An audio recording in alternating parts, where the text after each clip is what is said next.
What's going on, guys? Hey, hey. Shout out to the chat. What's going on?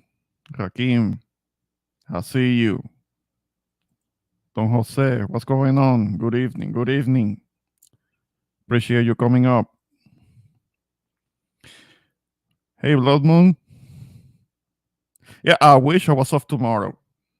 I wish. Not really. Not really. Let me make sure. Let me see. Why is it that my avatar isn't showing? How? Let me check out.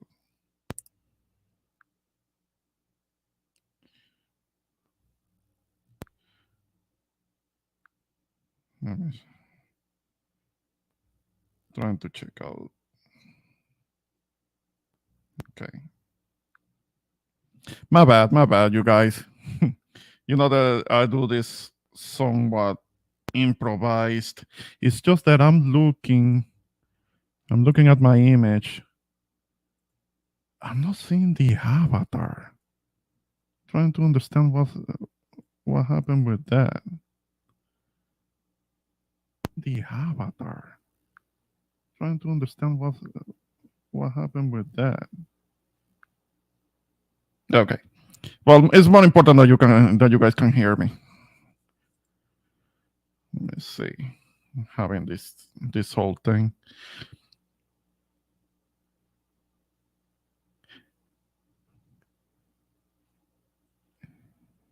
And all right.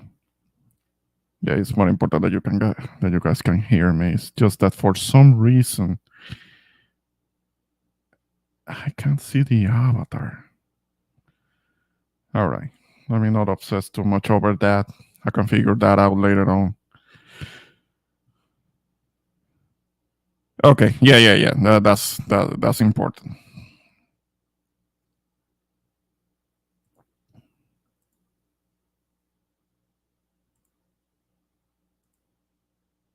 Yeah.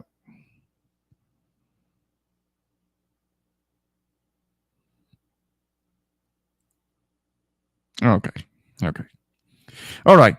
So let's get into it. As you saw, when it comes to the title, the title of the video, this is something that I was thinking about, but I was like, maybe nobody gives a damn.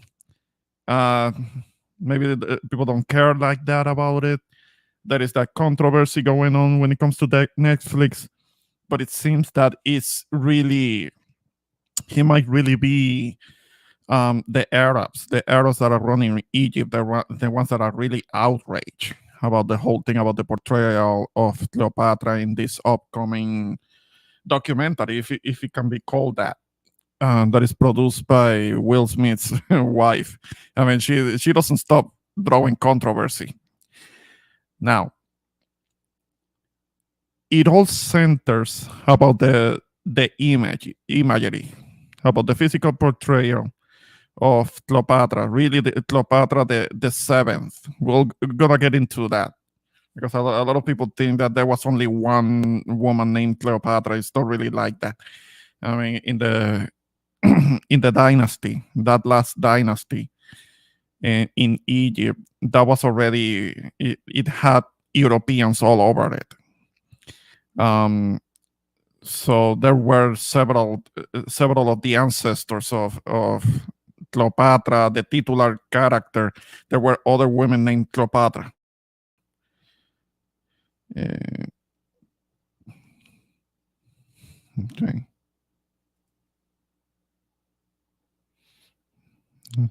Did it for the controversy and to get people to watch it. Well, I mean, it could be seen in somewhat as like bad publicity, and they are trying to file requests for the documentary to be banned in Egypt.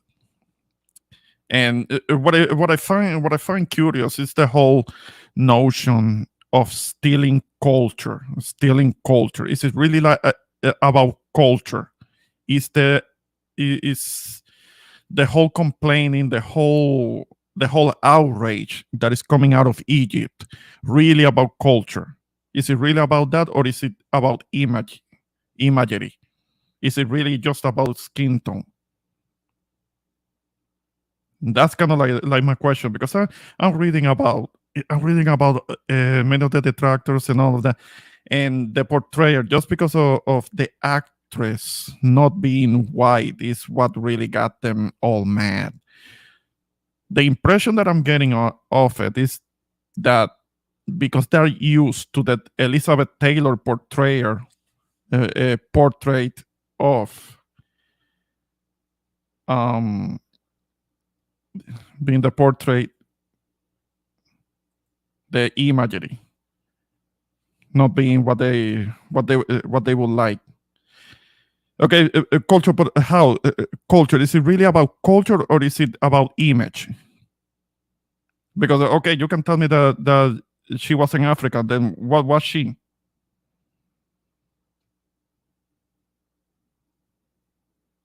From what we understand, she was born in Egypt.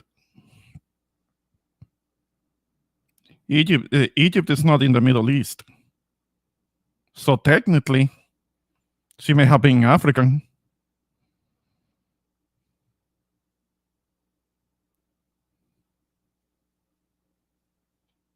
Now, and what was the Ptolemaic dynasty? As I mentioned before, there were a whole bunch of Europeans. It started with the first Ptolemy, who was from Greece, and it extended because of the heavy inbreeding. They were maintaining that that European heritage.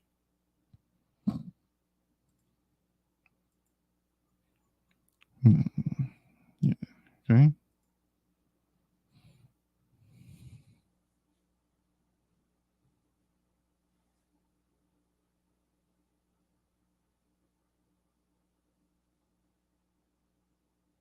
Okay. If we were to know the whole bloodline, the whole lineage of her, then one could say that a full European could have played her. I can understand that, but there is one big question mark in her family tree that keeps us from saying, "Oh, she could have been played by a European." There is one big question mark. There is a big hole in that proposition that she should have been played by a European because she was Macedonian Greek. There is one thing that is missing there.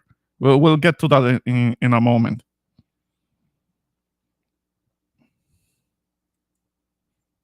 Okay.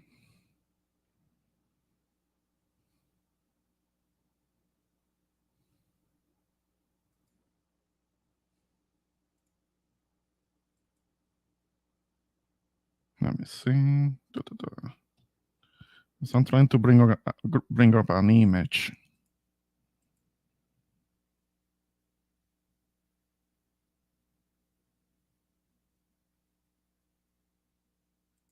Okay, Greek or Italian could have.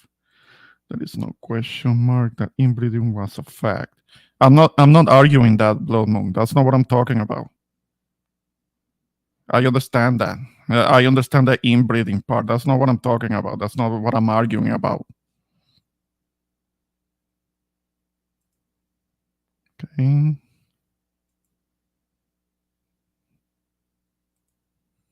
Let me see.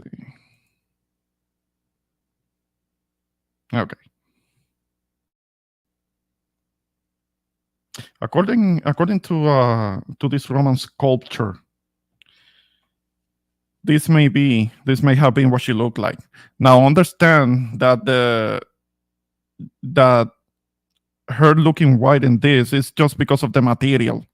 The material that they were using. Everybody that was portrayed in these sculptures were gonna look exactly equally white. It was just because of the materials.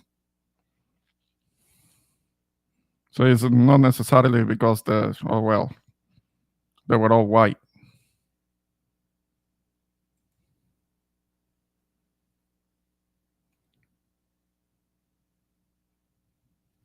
Okay.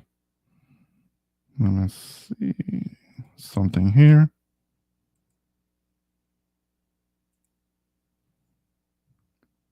My point is that her parents were related and they were both Macedonian. Okay. She looks white because the features are Euro, typical Greek nose.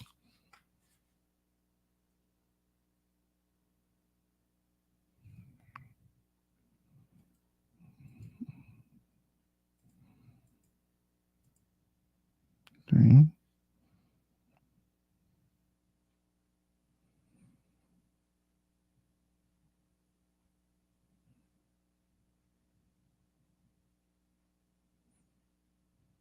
Now she wasn't herself uh, from from Greek Greece herself. Her heritage, her lineage, those trace back to Macedonia. That's true. Now Egypt at this time, it was in the last dynasty, but then the last pharaonic ruler. That's what she was, and that was like in the last century before the Common Era.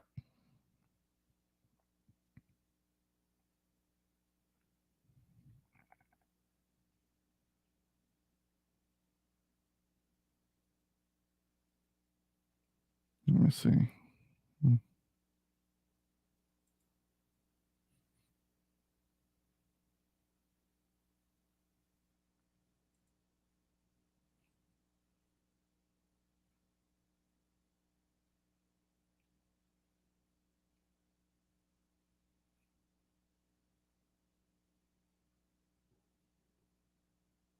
Is this gonna be another? All right.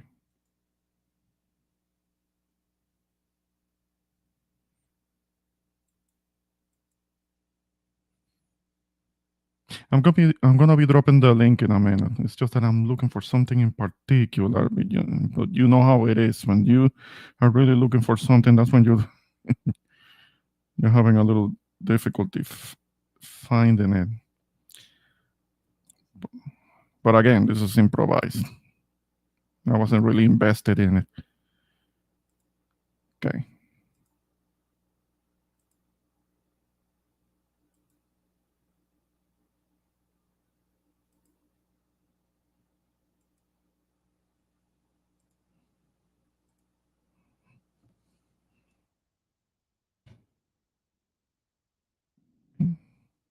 It's coming up.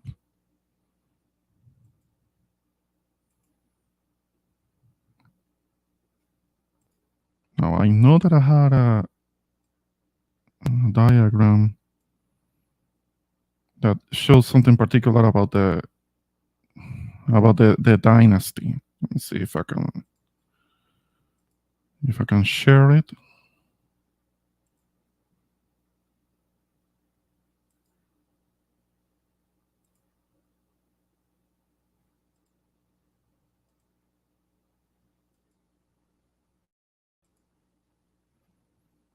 Okay, let's see if you guys can see it. I'm gonna try and zoom in. Now, this is a diagram of the kind of like the direct lineage of the dynasty. Now we have there are many people because this extends like for like 300 years. So I'm not gonna go on to every single person here. But if we go down towards kind of like the end of the tree,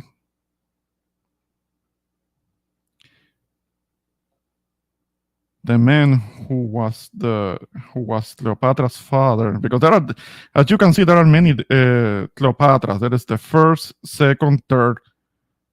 Okay, jumps to the fifth and the fourth, the fifth.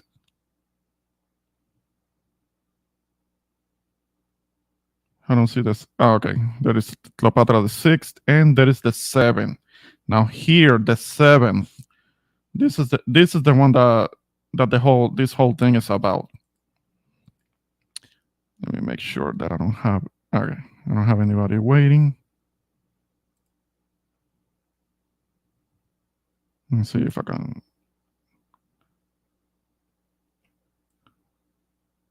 Eh.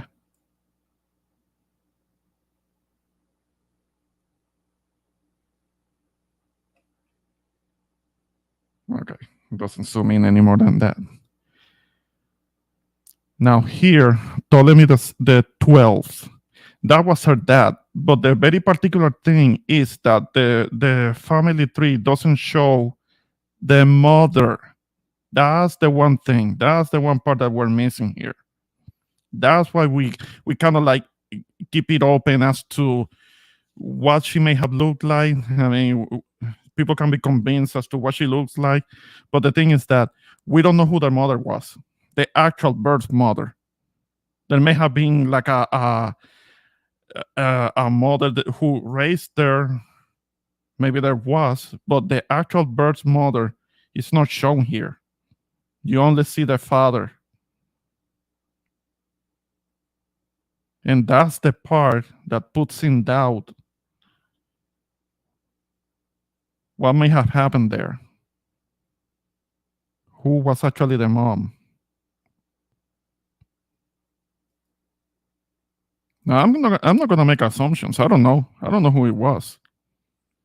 But we cannot say that both of her parents were from Macedonia because we don't know that. The dad, from what we know, yes. The dad, the father. But the mother, that's what we don't know.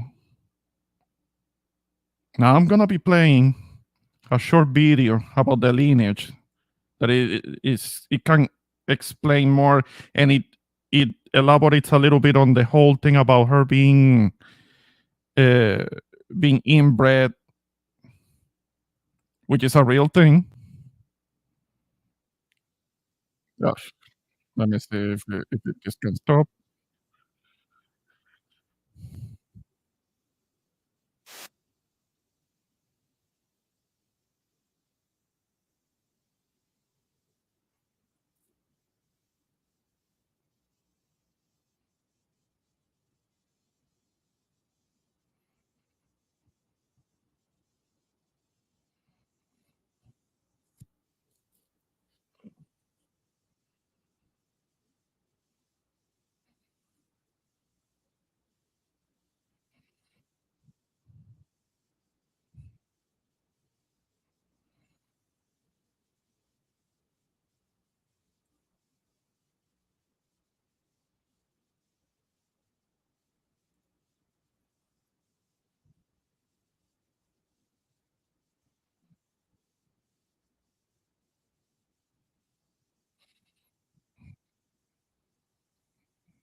Interesting that they could get divorced back then. And I didn't caught on that.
I know that I said that it wasn't known who was her who was her mother. I know that I said that. And this video is saying that Cleopatra the Fifth was Cleopatra the Seventh's mother, but in other parts, in other sources that I read about it, it says that the mother was not really known. So you see that there are kind of like conflicting accounts. There are conflicting accounts of this.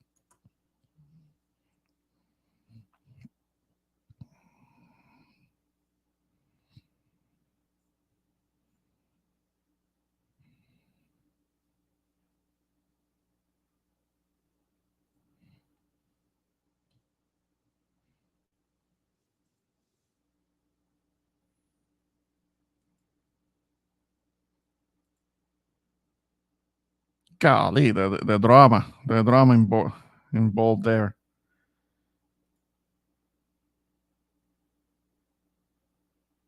Okay, you're saying that you couldn't hear?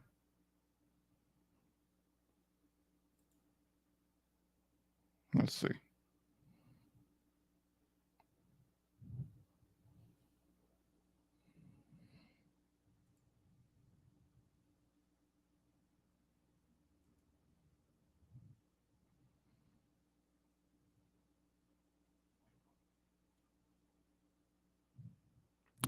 Hello. So you didn't hear? You didn't see the video that I was just showing? I was just playing it,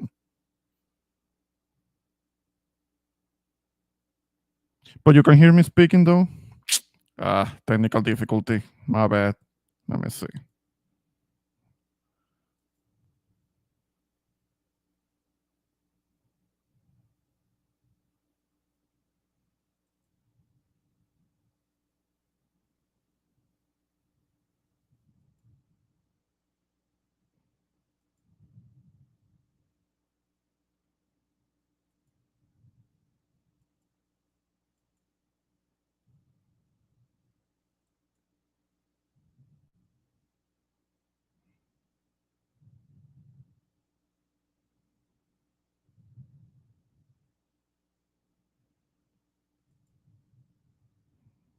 Back then, Macedon was an independent kingdom, but nowadays most of its territory resides in Greece. So, how did the Okay, can you Macedonians end hear? up Can you hear in Egypt?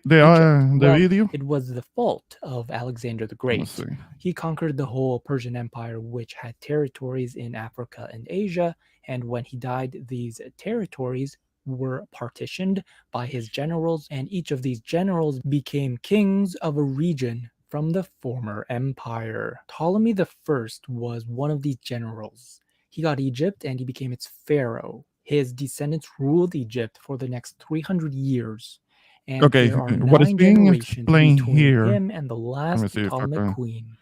Yeah, what is being explained here is about the the the timeline, not the timeline, but the lineage of Cleopatra. What I was talking about. Why you couldn't hear it? I don't understand because I'm not really doing Cleopatra the anything Seventh, different. the one we Okay. all know of. She and her son were the last of the Ptolemaic dynasty to rule Egypt. Ptolemy the First was from a Macedonian noble family, and he took on his wife Berenike the First. also from a Macedonian noble family. The couple had Ptolemy the second, the next pharaoh. He married Arsinoe, the daughter of one of Alexander's general turned kings, and they had the third pharaoh, Ptolemy the third. Their marriage did not last, and they divorced, and he married his full sister, Arsinoe the second. Apparently, they were in love. Ptolemy the third married his first half cousin, Bernike the second, because they were grandchildren of Bernike the First, who had been married before and had a kid during her first marriage. Then the couple had Ptolemy the Fourth. From the 4th to the 14th monarch, things got quite nasty. The Ptolemies didn't really live a family life as we understand it, rather, they lived a kind of domestic safari in which you tried to kill as many of your close relatives as you were able. Ptolemy IV's advisors purged any royal who might be able to oppose them. This included murdering his own mother, Bernike II. Then he married his full sister, Arsinoe III. She was murdered right after his death, again by the same advisors. Ptolemy V, their son, actually liked his mother and sought revenge on his mother's killers and had them ripped apart. He married an outsider because there were no sisters to marry. Her name was Cleopatra I. She was Macedonian and Persian with a little bit of Greek and would be the last imported wife for a few generations. Despite this, she was still related to Ptolemy V. They were cousins through Bernike I and II's sides. Ptolemy V and Cleopatra I had three children: Ptolemy VI, Cleopatra II, and Ptolemy VIII. Ptolemy VI married his full sister, Cleopatra II, and then they had a girl, Cleopatra III. After Ptolemy VI's death, Cleopatra II married her younger brother, Ptolemy VIII, and they also had a kid, Ptolemy VII. This kid, Ptolemy VII, was murdered as a young teen, maybe by his father, maybe by someone else. Either way, Ptolemy VIII then married Cleopatra III, his niece. Yes, he was still married to his sister, Cleopatra II, while he married her daughter as well. He may have married his niece to prevent her from marrying someone else who could have claimed the throne. Uncle and niece had four kids: Cleopatra IV, Ptolemy IX, who was Cleopatra's grandfather, Cleopatra Selene, and Ptolemy X. Ptolemy IX tried to assassinate his mother, or so she claimed, but he married his older sister Cleopatra IV, and they had Ptolemy XII, who was Cleopatra's father. Note, Cleopatra IV might have not been his real mother. His birth mom could have been a concubine. Therefore, if this concubine was his real mom, which we don't know, then their new blood would have diluted the Greek lineage if this concubine wasn't Greek. But it's up for debate. Back to the story. After a few years, their mother, Cleopatra III, forced them to divorce. Then he married his younger sister, Cleopatra Selene, and they had a daughter, Berenike III. During his reign, he continued fighting his brother, Ptolemy X, for the throne. Meanwhile, their mom, Cleopatra III, kept switching sides and eventually chose her younger son because she wasn't too impressed that her eldest son tried to assassinate her. So she turned on him, got him expelled, and then her younger son became Pharaoh, Ptolemy X. Ptolemy X got the throne, and then Cleopatra Selene, the younger sister, divorced the older brother and married the younger brother, the new pharaoh. They had a son, Ptolemy the 11th. Pharaoh Ptolemy X eventually divorced his sister, then he killed off his mother, then he married Bernike III, his niece, and then those two ruled. He also had a daughter with Bernike III who was named Cleopatra V. Ptolemy X died. Then his older brother Ptolemy IX came back from exile and became pharaoh a second time until his death. Bernike III just sat back, watched the events unfold, and eventually ruled alone once her uncle husband died and then her father died. She married her half-brother cousin, Ptolemy XI, but he killed her. The people of Alexandria were upset since Bernice was favored, so they killed him. So who's left? Ptolemy the 12th, who was in exile with his dad, got the throne. He married his, brace with me, first cousin, also first cousin once removed, also half niece, Cleopatra the 5th. The couple had Cleopatra the 7th, we all recognized, who, to no surprise, would marry her older brother. Then he would die. Then she would have romances with Julius Caesar while she married her younger brother. Then Julius Caesar and her younger brother would die the same year, and then she would finally find love with Mark Antony. And that's a little bit about Cleopatra's family tree. So I hope you enjoyed this video. Thank you for watching. Subscribe for more history.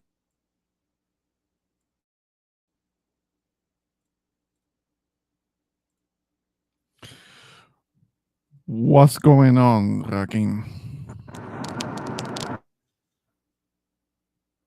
Oh, Hey, shout out to my boy, Introvert Boricua. Sorry if you hear a little bit of background noise. I'm on my way to okay. work. I just wanted to stop in and show a little bit of support. Yeah, and this is a Yeah, very interesting topic. Very interesting. yeah. I mean, I hope that you guys were able to hear the video on this one because I tried to play it one time, but apparently, the ladies couldn't hear it. So hopefully we were able to hear it this time and hearing about the massive amounts of inbreeding that were going on the on the dynasties. I mean, I'm not really envied them. I mean, they may have lived with power, they may have had power, but they must have been living with a whole bunch of health issues. Now, it, I will I will admit that I did say earlier that it wasn't clear the identity of the mother. But in the video, it is established that it was Cleopatra the fifth, the mother of Cleopatra the seventh. I don't know what happened with with the sixth, but I have seen in other sources the allegation that the identity was not known. Remember, these guys, these people, they had concubines and they have sex slaves, and they could have gotten somebody else pregnant. Um, because even though like for example, let me see if I can show you. Okay, let me see if I can show you this image, which is a little different from what was shared in the video. If you can see on this one, notice that I'm showing you like the bottom part of the family tree, and you can see here that there is Ptolemy the 12th, who was the dad, but it doesn't have. I'm not seeing Cleopatra the fifth. You see, because in other sources it is alleged that the identity of the mother was not known. So that's why I was saying, like, we cannot assume that she was 100% white, because if the mother could have been anything, they could have been a brown local that could have diluted, like in the video said, the Greek lineage, the Greek blood could have been diluted a little bit, but that was on with another Cleopatra that may have happened. Um, but when it comes to the seventh one, the one that we're always hearing about, um, here it said that it was the fifth, but in other sources it says that it's not known. So there is a bit, it's something in the air, that one. So if it is not known, if it is really not known, that could have been somebody that may not have been Greek, that could have been local. So she could have been mixed. Now, from the biography, she was very smart, and she was somebody who could speak a whole bunch of languages. So she couldn't have been somebody who looked like she had Down syndrome or something, or Mongoloid, like Morena was saying. Let me add, Yeah, I mean, with Jose. that whole with the whole situation of inbreeding that they was doing, and that extended into like a lot of kingdoms in Europe as well. And a lot of these places, all of this inbreeding that they was doing. And Mhm. it's difficult to say. I mean, like, if history shows, like, because I was under the impression at one point, Egypt was, well, it any parts, most of Africa, the whole continent of Africa at one point, in my personal opinion, I had to do more research, was black. Because when you think about the continent, the people with melanin, in order to survive that hot sun, you had to have melanin to to protect you from that sun. A lot of northern Africa is where mostly the you got the Turks, you got the Ottoman Empire, which made their way Mhm. into the Middle East, and they pretty much Arabized the people of the Middle East, and of course the people in the Middle East who further migrated into Africa, particularly northern Africa and eastern Africa, and Arabized the African locals with those areas as well, and enslaved them as well. Because before the European slave trade, it was the Arabic slave trade, which lasted way longer. To some extent, still going on today in different parts of the Middle East, Africa. Um, yeah, I was like, based off of some of the things that I seen, I was under the impression that the original Egyptians, which was the Nubians and other different tribes, were black Africans. I understand that Egypt is also a hub. So many people migrated there, from the Persians to the Romans to the Greeks, and I believe it had changed possessions over over the centuries and different things like that. But No, of course, because if we if we could take into account the older dynasties, the people that lived in Egypt during the older dynasties, they may have been more of a Nubian descent, which that would have meant dark skin, and that's something that they don't talk about so much, but that is most likely what may have happened. Of course, what we're talking about during the very last dynasty, Europeans were all up in it. So oh, of course, absolutely, people are going to be absolutely. looking different, and um, but it's not my understanding that Arabs were all up in it in there too.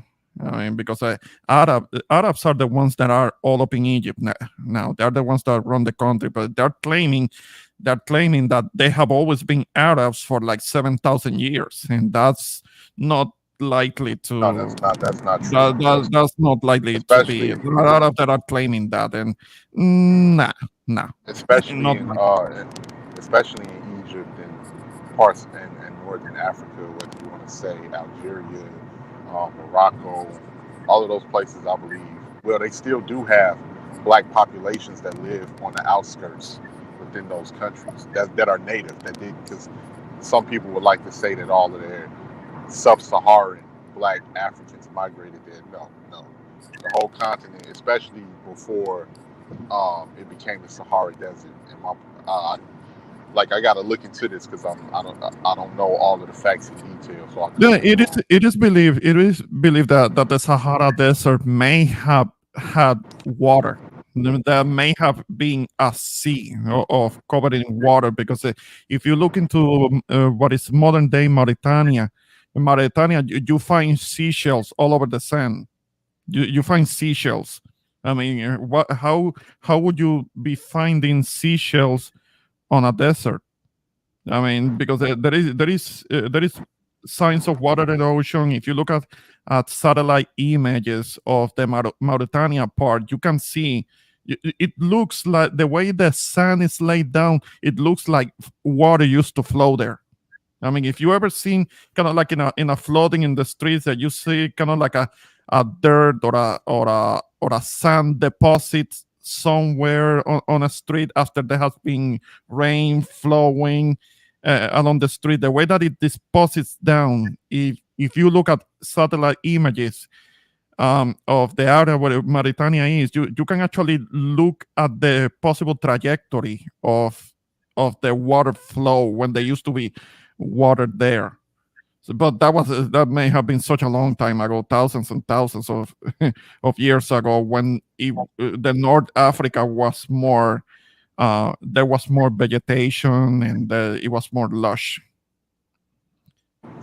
Yeah, absolutely. Even when you look at, the history of the Moors, and like, a lot of people try to say, the Moors was black. I believe some of them were black, but I don't believe that they were the ones that were leading the conquest and anything like that. I believe they were recruited from parts of North Africa once the Arabs migrated over there, and they started making their conquest, especially into Spain and different places like that. That's why when you look at the way that the Spanish depicted the Moors, they looked at Arab when they was expelling them from the Yeah, because many of the Moors were more Middle Eastern. Some of the Moors were North African. There are old paintings of them that survive, and they're portrayed with different complexions. Not all of them were dark skinned.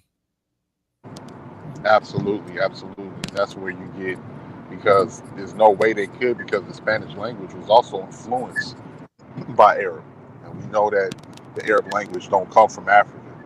So even when you look at like some of the words in Spanish, it has a very big Arabic influence. So there's no way that Yeah. that can come from Africa, because Africa didn't naturally speak any Arab languages. So Yeah. There are several words like kind of like azúcar, zafacón, almohada. Um, there are many. There are many words in Spanish that do trace back to an Arabic form. And let's give a chance to Jose to say something. What's up, Jose? Good evening, guys. First of all, thank you for allowing me on your platform. But I do believe that um, the last Cleopatra Mhm. that actually you know gave a child to Julius Caesar, and I think had a sexual relationship with Mark Anthony. I think she was mixed No, I because didn't get to. I know I didn't get to that part because it wasn't so much about her being Julius Caesar's and Mark Antony's baby mama. Because that's basically what she ended up being no, as. But she was being calculating. She was being calculated. There was a reason why she was getting with these two. No, it wasn't even no, about that. Yeah. no. But the fact of the matter was, it was okay. It was considered normal for the royalty to sleep with their relative, because let's keep it real. It's not like um, they have like a huge pool that they can date, and a lot of it had to Hmm. had to be strategic. So it wasn't because of a match out of love. It was a love. It was like more like a transaction. Yeah. But those kids were considered to be illegitimate because when Cleopatra got together with Julius Caesar, she had with him somebody called Ptolemy the 15th. But that was illegitimate. And also when she got with Mark Antony, had a couple of kids, but there were considered actually three, and they were considered illegitimate too. So she was being a bit of a baby mama. Let's be honest. Uh, Kind of more like an ancient thought. Yeah, and she may have her reasons because this is where men of ranking in Rome, but still, like, come on, she was busting it open. not an ancient thought. Yeah. Not an ancient thought. That's pretty funny, Jose. But yeah, and Well, hey, as far as like, oh, go ahead, Jose. Sorry. I say it like it is. I mean, come on. She was basically um, like the royal kitty. Mm-hmm. Yeah. Yeah, yeah. The blood. I can understand somebody wanted to kill somebody. That you saw in the video that there was literal backstabbing. Somebody trying to kill somebody. Son wanting to kill the mother. I mean, wow, the level of drama. You don't see it. You can't see it on YouTube these days. I mean, royals killing royals Yeah, for power because of that level of greed. You want to kill your own relative, your own mom, something. No, like what the fuck? yeah, I know, man. With family like that, you don't need outside enemies. No, you don't need You enemies. know? Period. No. It's true what they say. Sometimes you have to cut off your own family. Like this is like the most extreme example. I don't envy Yeah, them. I don't envy them. They may have been in power and all of that, but having family that wanted to kill me, no, I couldn't. It will be hard for me to live with that. yeah. I mean, cut them off or knock them off, one of the two. That's Hmm. it seems like that's exactly what they was doing. But yeah, and also the inbreeding, different things like that. But what you were saying earlier, as far as being about image or culture, it's obvious it's about image. If anybody don't know what's going on in Egypt and in northern Africa, blacks are poorly mistreated um, in those sectors of northern Africa. I believe they even still have a show in Egypt where they do blackface, where they have this one. I'm not sure if it's a woman or a guy that dress up in a wig and paint their faces black and speak in broken Arabic to depict, black people as stupid. Over there, I actually seen it on YouTube. So it's like it's based off of the history there, especially of them enslaving Africans from Sudan to Ethiopia, not Ethiopia, I'm sorry, from Sudan to Somalia and different parts of Egypt and parts of northern Africa, Morocco, Algeria, Libya. A lot of those places, black people are looked as at the bottom. So it doesn't surprise me that a lot of Arabs and it goes to show you that people have a history of doing this when they establish themselves in a certain area. They tend to want to erase the history of the people that were presently there. I've seen debates online with people arguing with North Africans and saying are they are genetically a part of that land, which we obviously know that they're not. They migrated over there from the Middle East, and you have some people that'll even argue, oh, it was we traded, it wasn't slavery, it's traded. Okay, well, where are those remnants of the trade and remnants of African culture in the Middle East? You're not going to find it because it wasn't a trade; it was slavery. And majority of the Africans that were in the Middle East, from Yemen on to present day Iran, were brought over there during the Arab slave trade.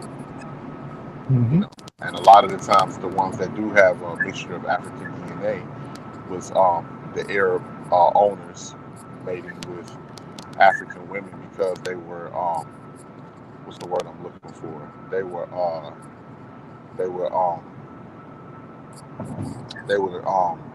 killing a lot of the African men and damn I can't think of the word that I'm trying to think Hmm. of. You know what I mean? They were killing a lot of them off or decapitating their you know what I'm talking about. So that goes to show you what was going on. It became a conquest and it became like a Islamic conquest. So Yeah. Yeah. Again, the whole thing about I go back to who the mother was because I know that in the video that I just showed it it says that the mother was Cleopatra the fifth, but I was just looking into it a little bit and I showed that I have a different family tree that doesn't show Cleopatra the fifth as being the mother, and I have read in other parts that it doesn't say anything about the mother. And I'm going here, and maybe I'm wrong. Let me see if I can show this really quick. Da, da, da.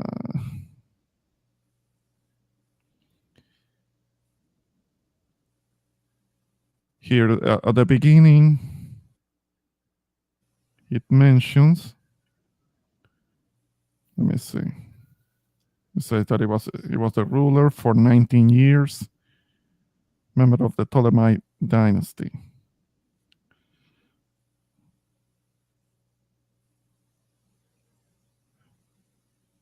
It mentions some things about her ancestors, but it jumps to the year 58 BC. Cleopatra presumably accompanied her father, Ptolemy the 12th Auletes, during his exile to Rome after a revolt in Egypt. Notice that it doesn't mention anything about her mother. You see what I'm saying? I'm having doubts as to the identity of the mother, because here it doesn't mention anything about her. Let me see if you can see this dynasty family tree. It doesn't mention anything about the mother either. The family tree in the video does mention something about a mother, but what is it that in other sources it doesn't mention anything about the mother? It kind of like it's like it is unknown. That's the part that I'm kind of like scratching my head about. So like that's not clear. It can be up for debate. What do you think about that, guys? I'll give my opinion in a little bit. I got to back out, guys. I think I done missed my exit. Okay, come on, put you the guys- GPS to work. I'll chime back in. I'll chime back in a little bit. Okay. No, it's all right. But you know, What do you think about that, no, Jose? I find it interesting. I find it interesting that certain individual got upset because the person that played the last, they're upset because she wasn't really white. It's just that from what I am, like I said, I can understand she was mixed, and certain movie directors would take certain liberties and no, just to add a little fiction to the plot. Mm-hmm. Yeah. I mean, I have not seen the movie. I don't know if the movie's still out though. No. If you're talking about the documentary series, that's on Netflix. Okay. Let me Oh, add okay. another guest. Hey What's going guys, on? what's up? How you Hey, doing? Truth. Hey, Truth. What's going on? All right, so I see we're talking about the Cleopatra ship show. Yeah, it is a bit of a shit show. I mean, I'm just doing an improv stream, talking about it from on a very unbiased point of view, where it could go either way. As to Hmm. when it comes to the two opinions, I'm not particularly invested in it. I mean, it's just a. I did wanted to talk about a little bit, because I have been hearing for a long time all of this discussion and this back and forth about Cleopatra's identity. And Yeah, when we take into consideration um, the details, at least what is documented that we know, then we can kind of like have more of an informed opinion or point of view about it, because yeah. sure, she was such a significant figure, and you got opposing groups trying to claim her, but who's right will be the question. Well, okay, so everybody knows that Egypt is the one place in the world that I've traveled to the most. Mhm. for most of my life. And I have my opinion is based on several things.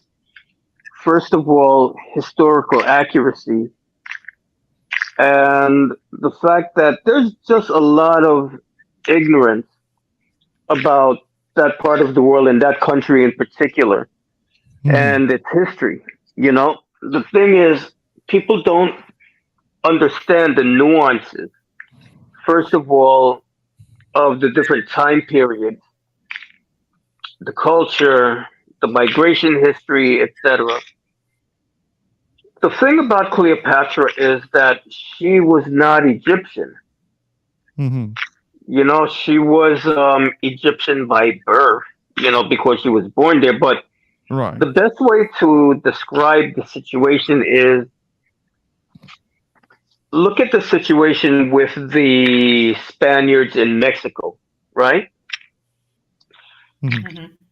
We wouldn't say that the Spaniards were Native Americans, even though they've been there for hundreds of years, because what the Spaniards did is they created Spanish settlements where the Native American people were really separate. You know, Cleopatra's family, the Ptolemies, they were Macedonian Greeks.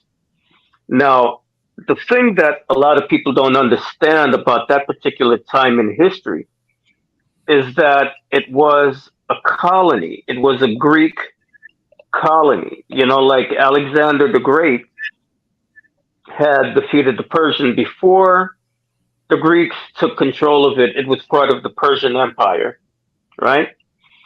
And when Alexander defeated the Persians, he had control over all the territory that had belonged to the Persian Empire. Now, the thing is that Alexander died before he could really enjoy, the spoils of his war. And when he did, the empire was broken up and divided between his generals. So the one that ended up with control over Egypt was Ptolemy. Now, they were there for about 375 years. Mhm. And what they did is they created a Greek society. They were a minority, but they recreated a Greek city, you know, in Egypt. Like Alexandria was the capital. But they lived separate lives from the Egyptian people. The official language that they spoke was Greek. Mhm. Out of the whole time that they were there, 375 years, none of them ever learned how to speak the native Egyptian language, except for Cleopatra. She was the only one, right? Right. So people want to say, oh, she was black because she was Egyptian and Egypt is in Africa. Well, no. It's just like, for example, that would be like saying that George Washington was Native American. You see what I'm saying? Mhm. So Mhm. she was what she was. Now, the issue of making, recasting this character as black or a person of color, first of all, it's really a misunderstanding of who they were and the fact that the Greeks really were running, for all intents and purposes, an apartheid state in Africa, in Egypt. They built their wealth off of the backs of the native Egyptian people. And if you were Egyptian and you wanted to move up in society, you couldn't unless you spoke Greek. The only avenue that was available to you, really, for upward mobility was to join the military, you know? So that means that the overwhelming majority of the Egyptian people lived lives that were separate from the Greeks, you know? So they really didn't care about the native Egyptian people at all, you know? Now, if they had wanted to do a documentary about an Egyptian queen. They could have done Hatshepsut. She definitely was Egyptian, and the actress that they had playing Cleopatra could pretty much fit in with the phenotype that was in Egypt, especially the southern part of Egypt.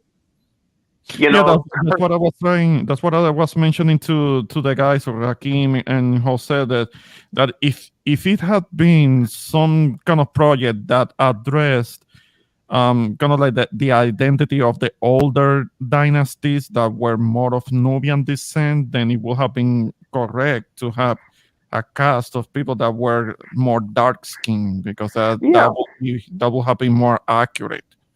yeah. Yeah. I mean, like you go down to southern Egypt, or what they call Upper Egypt, or they call it in Egypt. They call that area the Said. That's like the southern part of Egypt.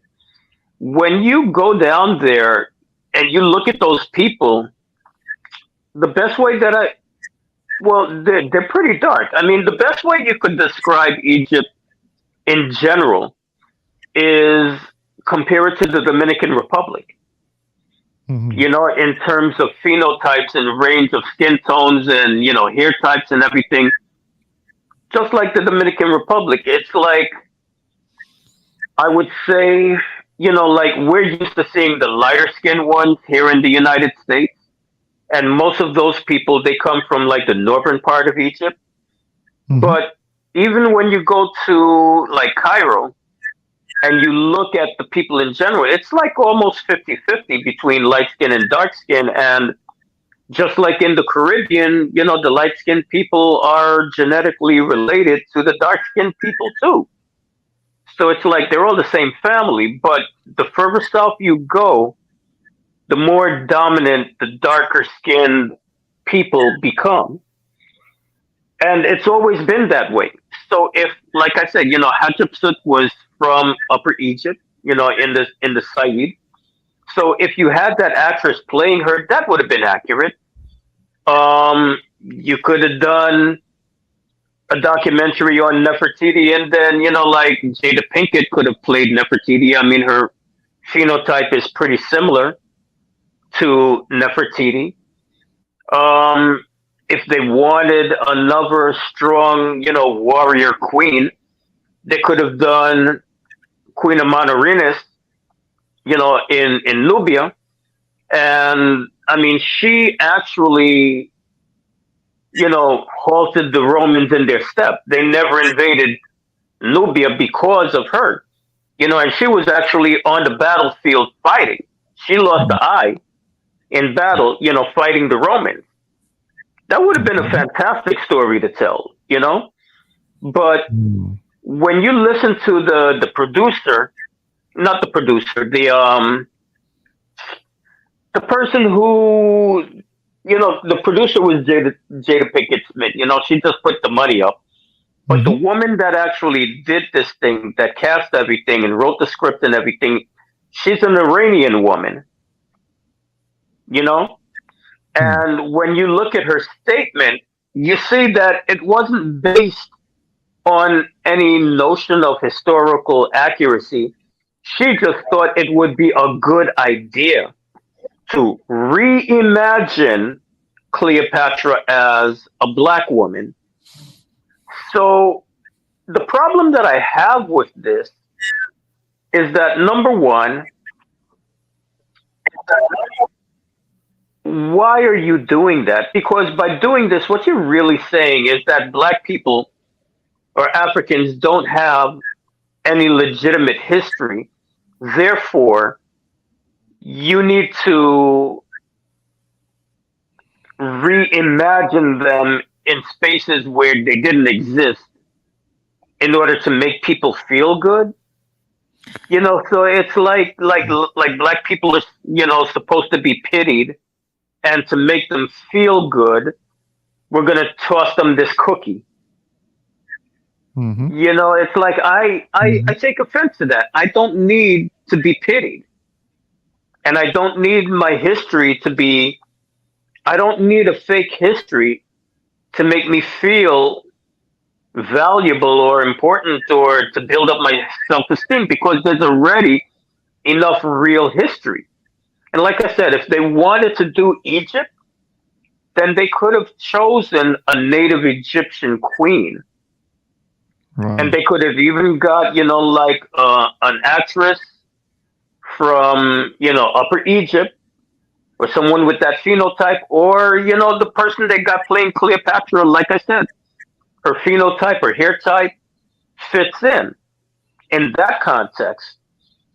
But man, this is just so fucked up on so many levels because you're misrepresenting history.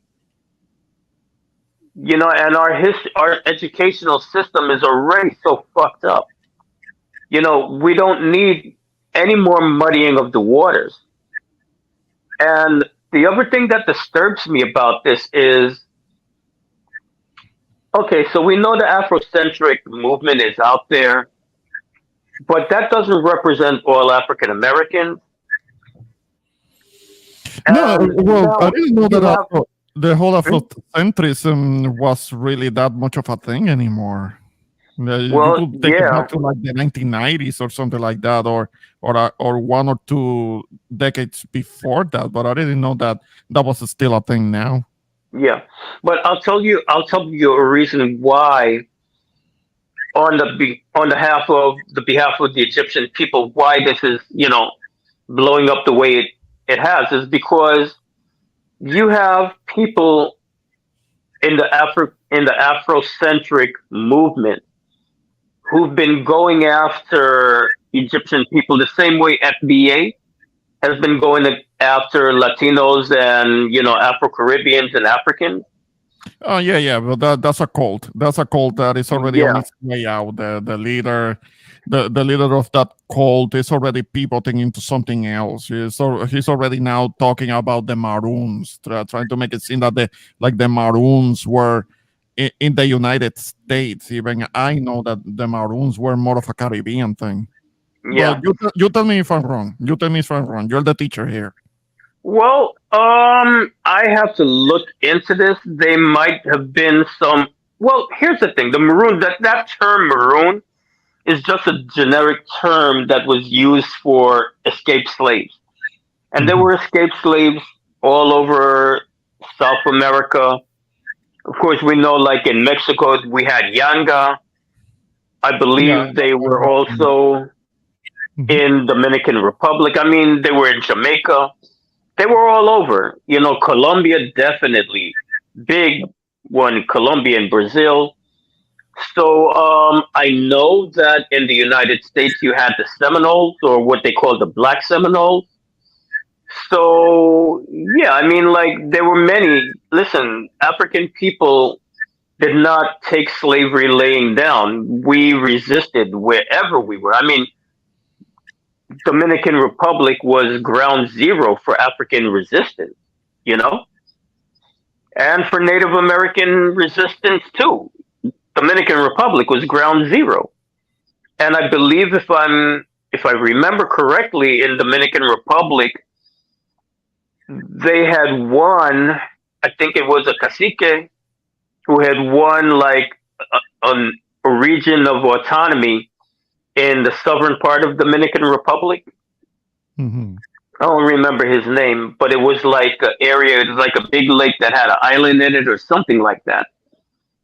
You Um, say you say towards the south because there is a kind of like a little island that is um on the southern coast that is called Saona. I don't know if that sounds I don't know familiar. if we had any Dominicans in here, they would know exactly what I'm talking about. Oh, okay, okay. Yeah, but the problem with these Afrocentrics is that they've been attacking for many years now. They've been Mhm. attacking Egyptian people, in very viciously, and insulting them, telling them you're not the real Egyptians, you're Arab invaders, you're fake, our ancestors are the real Egyptians, the real Egyptians migrated to West Africa, and they're our ancestors. Our ancestors are the ones that built the pyramids. Your ancestors had nothing to do with this. And we saw this recently, this whole thing with Kevin Hart. He insulted the Egyptian people and told them that their ancestors had nothing to do with the pyramids. Those were his ancestors that built it. And then wonder why he got canceled. He was supposed to do a show. And, this is just such freaking ignorance. How are you going to go to perform in a country and before you get there, you insult the people? Like, does that make sense? Well, I mean, he could have been correct, but unfortunately, well, the Arabs are the ones that are run the place now. You can't come. You have to Well, know more about diplomacy. well, listen, here's the thing. Egyptians are Arabs like Puerto Ricans, Dominicans, Mexicans, whatever, are Spanish or Spaniard. Let me put it that way. It's like you're Spanish because you speak the Spanish language, not because you're Spaniard, Hmm. you know? And it's the same thing with Egyptians. They're not really Arabs. They speak Arabic. When Yeah, the they're the ones that run the country now. So yeah. yeah, when the Arabs invaded Egypt in the 600s, they took like everywhere else, they take control of the political system. So you have a minority of people who are running the political system, right? But the majority of the people that are in the territory are the native population. So they're being ruled over by a foreign elite, right? It took hundreds of years for Islam to become the dominant religion in Egypt because the religion at that time was Christianity. Hmm. So it took hundreds of years of conversion before Islam became the dominant religion in the country. And it was about maybe 500 or 600 years for the Arabic language to replace the original Egyptian language.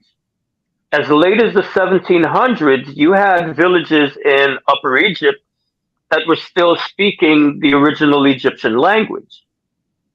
So they've been Arabized, and you can make the parallel with Mexico. It was the same thing that happened. You had the Spaniards come in; they were on the top, ruling everybody else, and they imposed the Spanish language on everybody. So eventually, Spanish became the dominant language, and Christianity became the dominant religion. Right. Same thing. But you would never look at the overwhelming majority of Mexicans and say that they're Spaniards, right?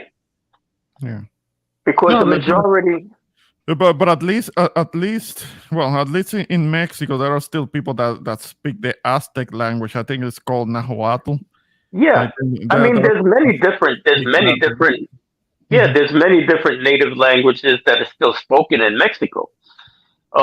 In Egypt, you do have pockets where Arabic is not the dominant language. There's an oasis in the west called Siwa, and they're really Berbers. They still speak their Berber language as a first language. In the south, you've got the Nubians, and the Nubians are not just one people. There's several different ethnic groups, but they just call them collectively Nubians. And I think there's three main ones, and two out of the three speak a different language. There's only one Nubian group that speaks Arabic as their main and first language. There's another group of people in the desert, in the eastern desert, the Beja people, and they speak in their own language, which is not Arabic. So, yeah, like even today, there are little pockets of places where Arabic is not the dominant language. And most Egyptians that I know don't consider themselves Arabs.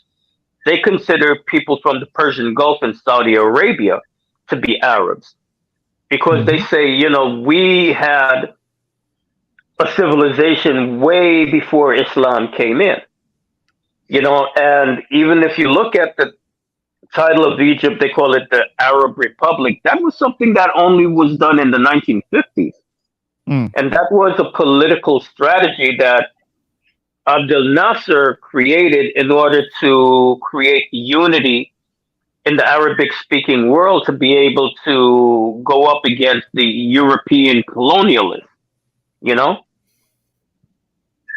Okay. But, the thing is, man, it's like these people, they're really making African Americans look bad because they're antagonizing them, Yeah. And like I said, like Kevin Hart, man, I mean, that was such a monumental fuck up because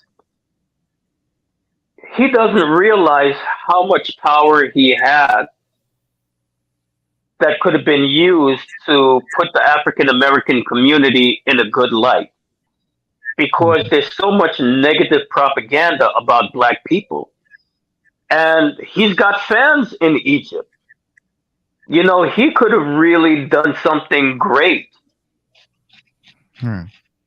to enhance the image of the African American community. And what did he do? He opens up his big mouth and he insults the people. And you got to understand something about Egypt also, right? It's not like the United States. It's a military dictatorship, right? And Mhm. they are very, very, very sensitive about their image in the international community. Everything about Egypt is censored and controlled by the government, who determines the image of Egypt that they want to present to the world. So it's not like the United States where, oh, freedom of speech and anything goes. No. So I don't even think it was really the Egyptian people themselves that canceled him. It was the government. It was the government that did that. And, people have to be a little bit more wise, man, because when you're moving around the world, Mhm. you're going into areas where they've got different situations going on. You can't just be going in there and just opening up your mouth and saying any old thing. You Being know, a typical entitled American.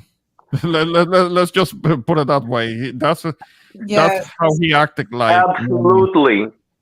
absolutely. And come on, man, like Kevin Um, Hart, motherfucker, where did you go to school? Do you have a history degree? No. You just regurgitating shit that you heard from other people. Like, listen, the ancient Egyptians were an African people, an African civilization. However, we're talking about a society that had a 3,000-year-old civilization. So let's just really think about that. Like Cleopatra is closer to our age than she was to the building of the pyramids. Like the building of the pyramids for Cleopatra, that shit was ancient history. Yeah, it You had already understand what been I'm so saying? long ago. The thing is that there And are new theories that are coming out that the pyramids and the Sphinx may be much older than we think. yeah, but I mean, even taking that into consideration, right? If that's true, let's look at where Egypt is located geographically. Yeah. You've got what we call Israel / Palestine and Jordan today, right? In that area. Hmm. And they're connected by land. Yeah, So, that's something that I realized. It was only recently that I realized. Okay, so this kind of goes against the Bible story, because according to the Bible story, when the Jews were coming out of Egypt, they had to cross the Red Sea. But the thing is that the Red Sea, you have to go south to get there. I mean, Hmm. you walk along, you just walk along the northern coast, the Mediterranean coast. You just walk east, and you eventually Yeah, get to Israel. Like, what the hell? yeah, I didn't realize that. but even putting that aside, do you really think it's logical that you could have another country connected by land right next to Egypt, and in the space of 3,000 years, you don't think anybody came from over there and settled in Egypt? They came from different places, from Yeah, different parts of the known world, and exactly. they were coming in and out. Yeah, yeah, yeah, yeah. I So, understand I that. mean, Egypt was the fucking United States of its time. Hmm. So, people are discriminating against Egyptians because they don't look like what they think an African should look like. Hmm. But, dude, come on. I mean, who came up with this idea of what an African is supposed to be and an African is supposed to look like? It's the colonial Europeans. What gave them the fucking right to determine what an African should be or what an African should look like?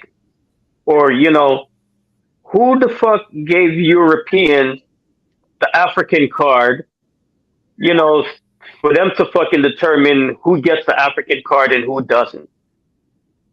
So you want to fucking take away Egyptians' African card because they don't look like what colonial Europeans say Africans should look like or be? Or because they become, mixed with everybody that was around the world? Well, shit, African Americans aren't 100% pure and not even born on the fucking African continent. But can you imagine telling African Americans that you don't have any connection to Africa Well, because you're mixed and the because you're FBA, not? the Actually, FBAs will say that they actually, don't have any for connection some to people, Africa.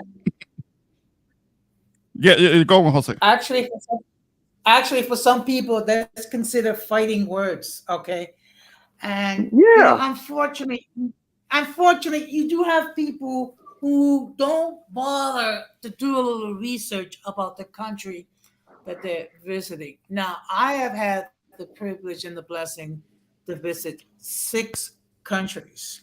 Okay, and what I did was I made it a point to do some research, and some of these gaps go to a country. I don't act like a complete moron, and just be mindful. Okay, I'm in this country, and I got to be mindful that flies over here in the U.S. may not fly over. Let me figure out that if it's considered absolutely. acceptable in the country I'm visiting, and way I can enjoy the food, the people, the scenery, and what have you, and be educated as well. Absolutely. So I mean, this whole controversy of what race were the ancient Egyptians? Well, I mean, they were East African, okay? And their culture and civilization came from southern Egypt and northern Sudan. But in the north part of Egypt, you had people who they were intermingling with those people from, the Eastern Mediterranean. But when the two countries were united, it was that southern culture that became dominant that unified the whole country. So from the get go, there was always Okay. a different kind of diversity in Egypt than was, like, for example, Nigeria, because Mhm. people were attracted to Egypt because it had an abundance of resources. Hmm. And even when you read the Bible, every time shit was happening in Israel, where did they run to? They went to Egypt. Where did Abraham go when they had famine? They went to Egypt. Every time shit popped off, where did they end up running to? Egypt. Yeah, So, allegedly, Jesus went to Egypt, but even though yeah, it doesn't say that in the Bible per se, but there are people that allege that he also went to Egypt and gained knowledge there. we don't know. I mean, Yeah. but it definitely says that he went to Egypt. I mean, that's definitely, but that's just showing you it's a reflection of the relationship of, the dynamics of migration that was happening in that part of the world. A lot of people were attracted to Egypt because it had an abundance of wealth and opportunities, and people migrated there and, integrated in time, they integrated into the society. So to say that modern Egyptians don't look like ancient Egyptians is not really true, because once again, we're talking about a 3,000-year stretch of history, and from the earliest times, they have recordings of people coming in from the east and settling in the northern part, Hmm. and settling in different areas of Egypt. So the diversity of skin tones and hair textures and stuff that we see today has been in place in Egypt for a very, very long time. It's nothing new. It was there before the Greeks. It was there before the Romans. It was there before the Arabs. Hmm. But like I said, if you go to Egypt and you just stand on the corner, man, look, a lot of the people that you see, they fucking look like Ethiopians. That's like almost half the country. And definitely by the time you get down to like Luxor and further south, man, listen, when you stand around and you look, you're like, shit, man, I'm fucking in Africa. There's no fucking doubt about it. You're in Africa. You know, so you cannot tell those people that those aren't their ancestors. I mean, shit, look at us. We all have African ancestry. But if they were recasting fucking Shaka Zulu, are we going to be extras? No. you know, None of us look like our African ancestors, but Africans are our ancestors, right? Hmm. Hmm. So how are you going to tell these people that because you don't look XYZ or you don't look like the cartoons on the temple wall, those aren't your ancestors? That's some dumb shit right there. And I'm sorry, but those Excuse me. temple paintings, yeah. Yeah. I'm sorry. I gotta drop off because I do have to go to bed and sleep. Because believe it or not, I actually get up at 5 o'clock every morning to go to work. Oh wow, you So got to get your beauty I'm sleep. just gonna, Yeah, yeah, yeah. No, I understand. I yeah, understand. Jose, I appreciate you coming up. I mean, I'm not gonna yeah. be on much longer, but I do want to hear what Ruth has to say on this. Well, Hmm. thanks a lot, and it was of course always a pleasure to interact with people that have some brain cells that has not deteriorated into mush. Hmm. So I'm just gonna let people, if you have not done so, please consider subscribing to the Intro Boricua. He is a fellow Boricua, and he's trying to develop his platform. So let's show some love for him as well. To teach is always a pleasure to interact, and hopefully Likewise. we'll talk real soon. So take care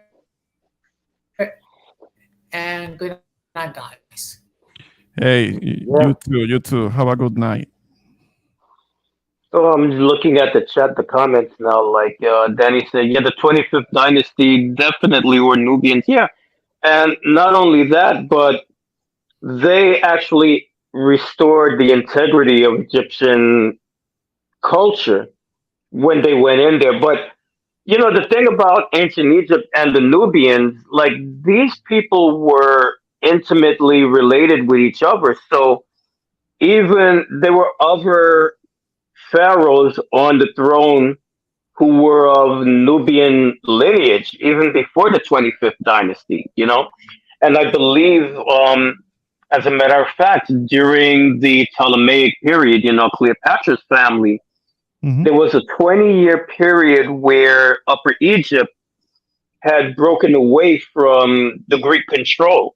And I believe the pharaoh that was, self-imposed, I believe he was of Nubian extraction, or that's what I saw. I have to check that out, but definitely, they were other pharaohs on the throne who were of Nubian, ancestors, because these people were mixing back and forth. You had Nubians in Egypt and Egyptians in Nubia, and you know, a lot of times, especially when you're down south, you can't tell who's just Upper Egyptian and who's Nubian. They look alike, you know?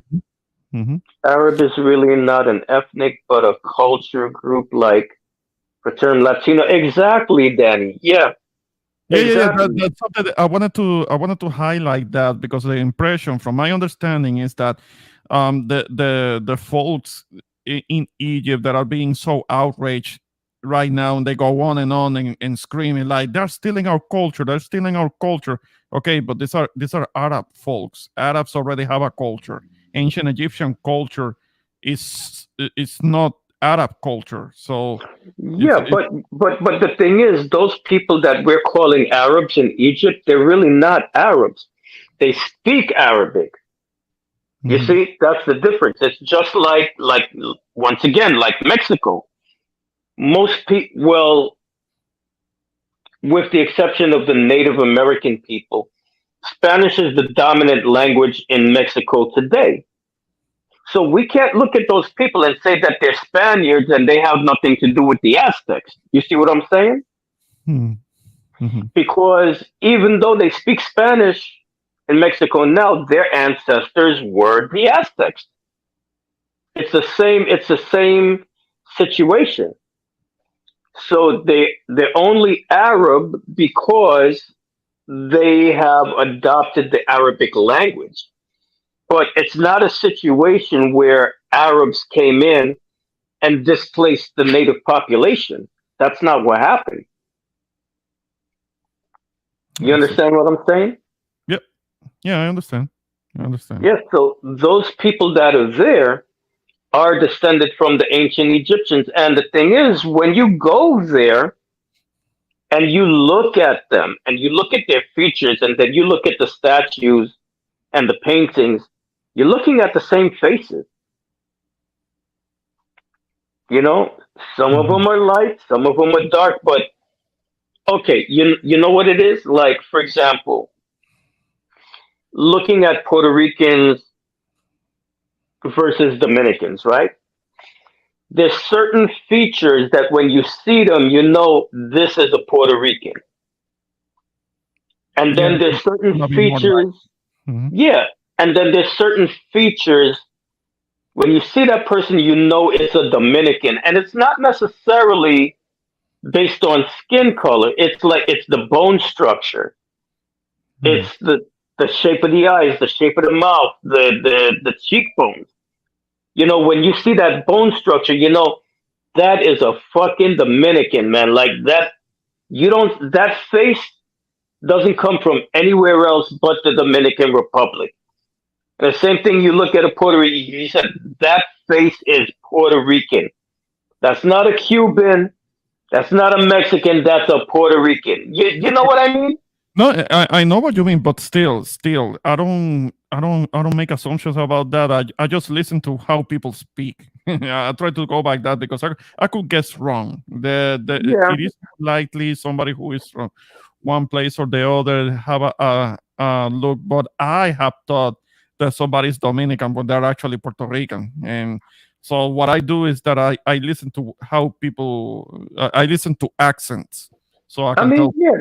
I mean Mm, that's true because there's always overlap. yeah. But there's just something that you see in people's faces. It's just the architecture of the face that, okay, you might get it wrong, but you were still in the right neighborhood. You know what I mean? Yeah. It's like, okay, it's either Puerto Rican or Dominican, but it's not Mexican. You know what I mean? Oh no, yeah. That's more. That's easier to distinguish. I mean, somebody who is from the Caribbean from somebody who is from Central America or Mexico Yeah. itself. Yeah, it's a little bit And, more easier to differentiate that. yeah. But there's this, I mean, there's just certain facial types that I see when I see it. You don't have to tell me. I know that is a fucking Dominican because that face, Mhm. you don't find that face anywhere else in the world except Dominican Republic. And it's the same thing with Egyptians. When you're around them enough, regardless of the skin color or whatever, you see that bone structure and you know that is an Egyptian face. They're not from Saudi Arabia. They're not from Lebanon. That is an Egyptian face.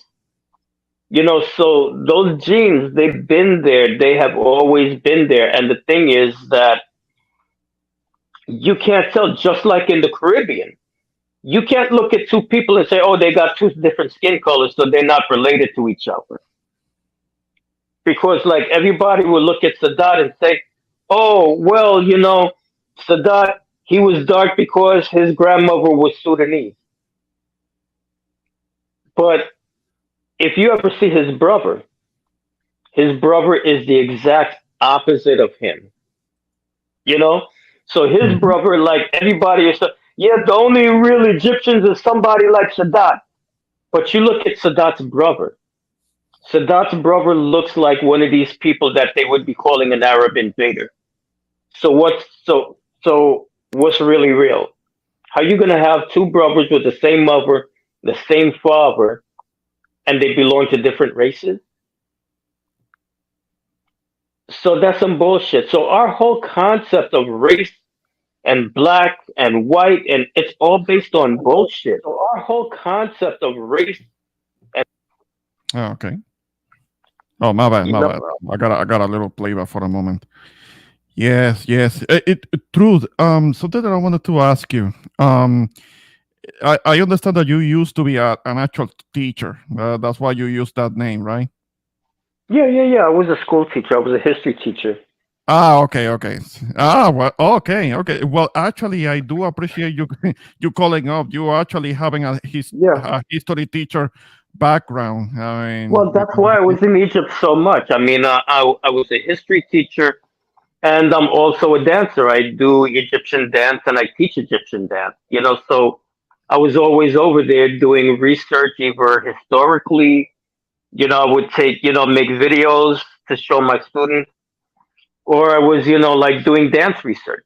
So I've been, that's why Egypt is the place in the world that I've been to more than anywhere else, starting in mm, 1988. That was my first trip, 1988.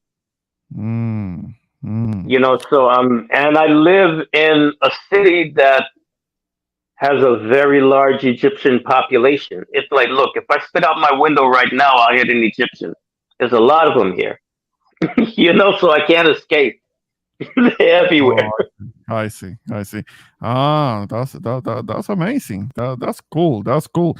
That's a place that I would like to visit sometime. I actually, for a time, I had a coworker who was actually Egyptian, and I asked her about it. I would like to go to Cairo at some point. I would like to go to the Ooh. pyramids, and she was telling me, well, I don't know because right now it's not too safe to go there right now. Yeah. Okay. Well, they had their little thing that popped off in 2011, but things are Mhm. calmer now. But, the thing is, the government is really paranoid. So, like, if you go, you're going to have like a military escort if you're a tourist. Mm. You have military escorts when you go, like if you go with a tourist group, and Yeah. they're very they're very paranoid about the image of Egypt that gets portrayed to the world. So there've been like YouTubers that have had a really hard time, in Egypt because they were being monitored. Like the police would be stopping them and wanted to see their footage and wanted to take their cameras away. Hmm. If you ever go, do not take a drone. Do not take a drone to Egypt. Oh, You will not. They'll take that shit away from you. all right. And make sure you never take any photographs of government buildings or police. You'll Hmm. end up in really deep shit, you know? Man, But that's um, because they assume that visitors might be spies or something. Somebody trying to overthrow the yeah, government, kind of thing. and they've been paranoid like that since I was going. I remember what the first trip I went, 1988. One of the ladies in our group, she got busted. She got arrested because she took a picture of a building and she didn't know that it was a top government building. Hmm. And a cop saw her and she ended up in the fucking slammer. We had to go get her out. Hmm. But Cairo, okay, my advice to do Egypt, do Hmm. Cairo, do Alexandria, and then do that in the beginning of your trip. The end of your trip, you want to go to Upper Egypt. You want to go to Luxor and Aswan. Maybe take, a Nile cruise Hmm. because Egypt, Cairo. Imagine New York City, Fifth Avenue at rush hour.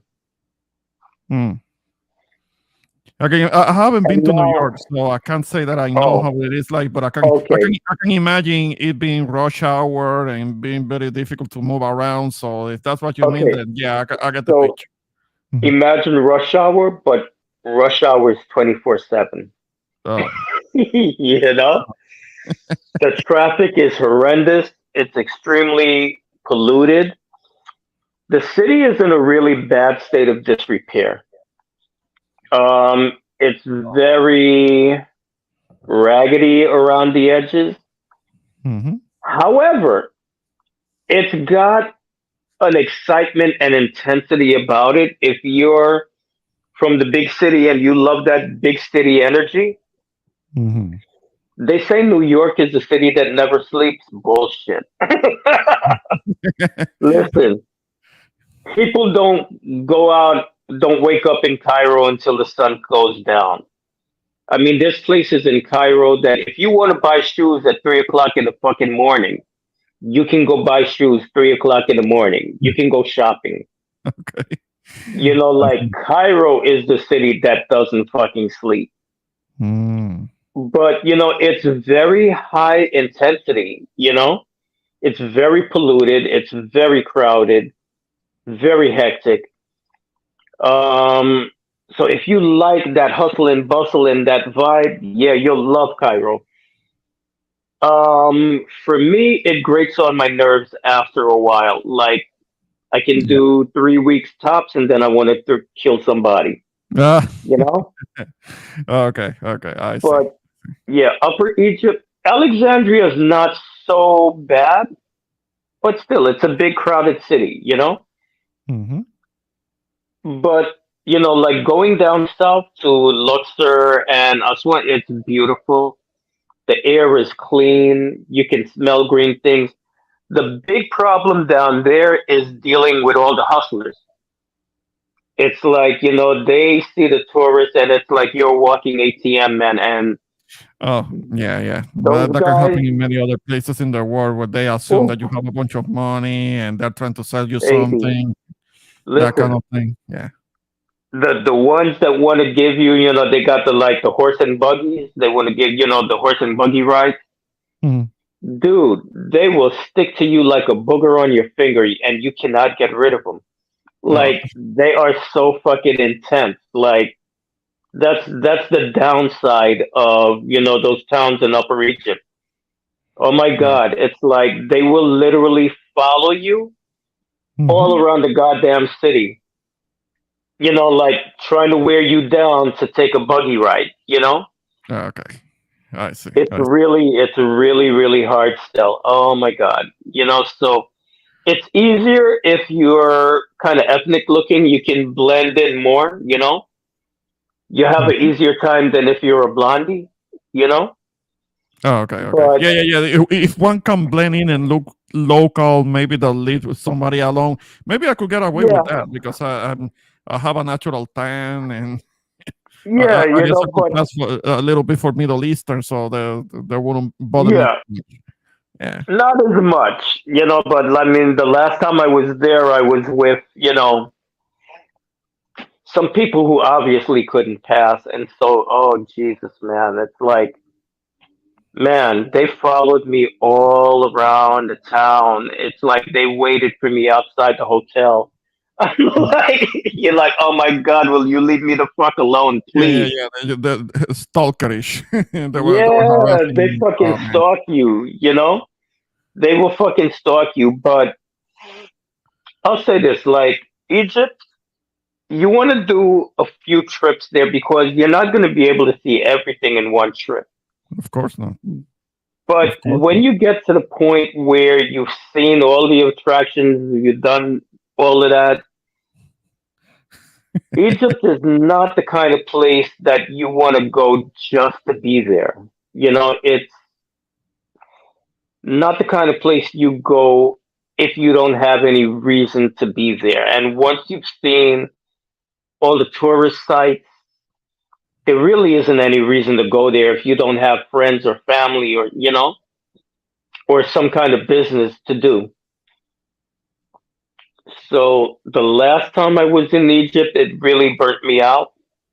I call it my ghetto tour because I was there at the wrong time and everything that could go wrong did go wrong.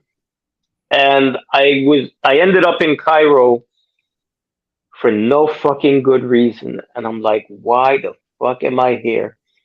I have no reason to be here. Like, it was a miserable trip because Cairo's not the kind of place that you go to have a relaxing vacation.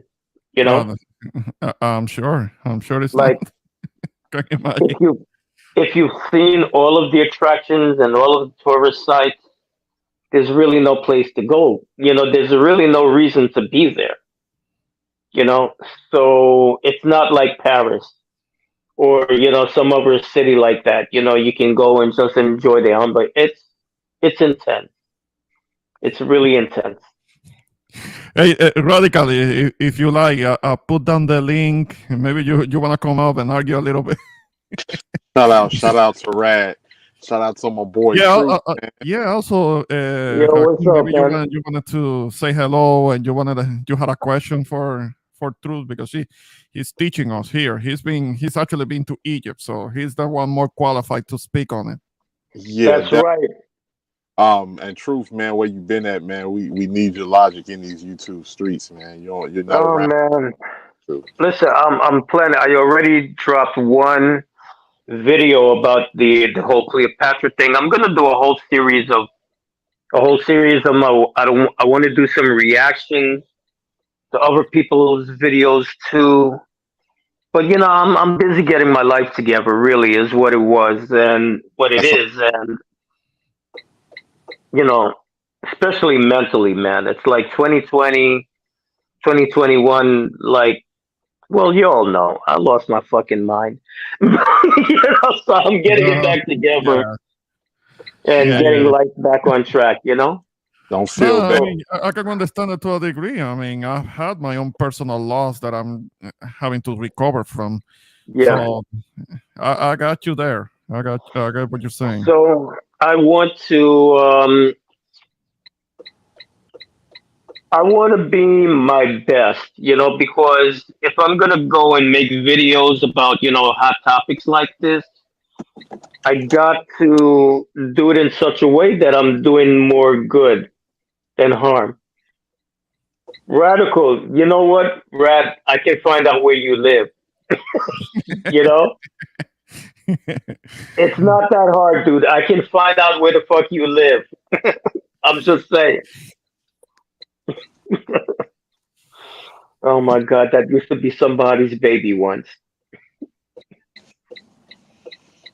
Yeah, and so like I'm not as well versed as far as in the history as you is, true. Hmm. Um, in the history of the continent, but based off of the little research that I've done, and just reading in years past and different things like that, I was under the impression that at one point, majority of the continent of Africa was of melanated people because Yeah. of geographic location. I do believe that majority of people that are in the northern region of Africa, and even when you look at the mixture of people in the eastern region, it's because of migration over into that from the Middle East and different Hmm. things like that. Well, well, here's the thing. Like it's got a very complex migration history. And North Africans, they're a combination of many different things. They're a combination of indigenous Africans, plus there was back migration from Asia into North Africa. And also, if you look at the latitude where a lot of North Africa is, especially the coastal areas, it's on the same line of latitude as like Central Asia. And that's where supposedly they say that, light skin mutation happened. So if people were in Africa in that latitude, the same latitude as Central Asia, like I don't think it's really impossible to imagine that people living in that part of Africa evolved, light skin right there, you know? So you have a lot of things happening, but yeah, I mean, there's parts of North Africa you find people that are melanated.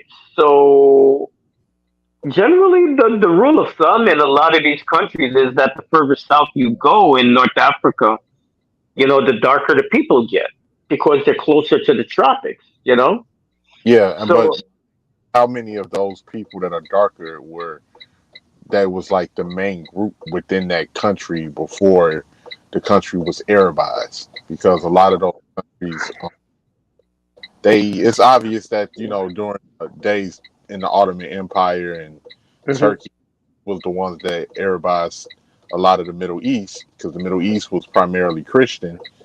And then, of course, they went on their conquests off the coast of northern Africa, and started to Arabize people there and colonize that area and enslave, of well, course, like, uh, Africans before making their way into southern Spain. well. Here's the thing: the amount of physical diversity that you see in North Africa now that existed way before the Arabs or the Greeks got there. Because like I said, you had people there. There was a back migration from Asia from the prehistoric time. Mhm. So we're talking at the time when Europe was in the Ice Age. You did have people who migrated, because humanity started out in Africa and migrated out into Asia. And then you had people who migrated back into Africa again, you know, from Asia. So that added to the diversity. And like I said, there isn't any reason why, at least this is my personal theory, what I'm about to say right now. I don't see any reason why light skin could not have evolved in Northern Africa the same way it evolved in Central Asia. Because they're both at the same latitude, where the sun, the radiation of the sun is a lot weaker. So you don't need to have that much, protection against UV rays. You need to actually lose more melanin so that you can absorb the sun's rays to produce vitamin D. So I think that uh, some of that light skin there is what naturally evolved in that part of Africa because it is further north and it's not in the tropics. It gets pretty cold, in parts of northern Africa. Like occasionally it snows That, at the pyramids, you that makes, know? yeah. So those people were ready there. And another thing, if you look at the depictions that the ancient Egyptians made of their neighbors, the Libyans are very, very light skinned people. That's what they show, you know? So the Libyans are the people that were in North Africa in the West, you know? And they show people that are very light complected. So that light skin, people with light skin have been there from the prehistoric age, you know? But now when you're looking at Egypt itself, you had lighter skinned people there. You also had people who migrated in from Asia in the north, right, mixing in with the local population. But when you go south, the Egyptian culture, the culture of that civilization itself, evolved in southern Egypt and northern Sudan, in that area.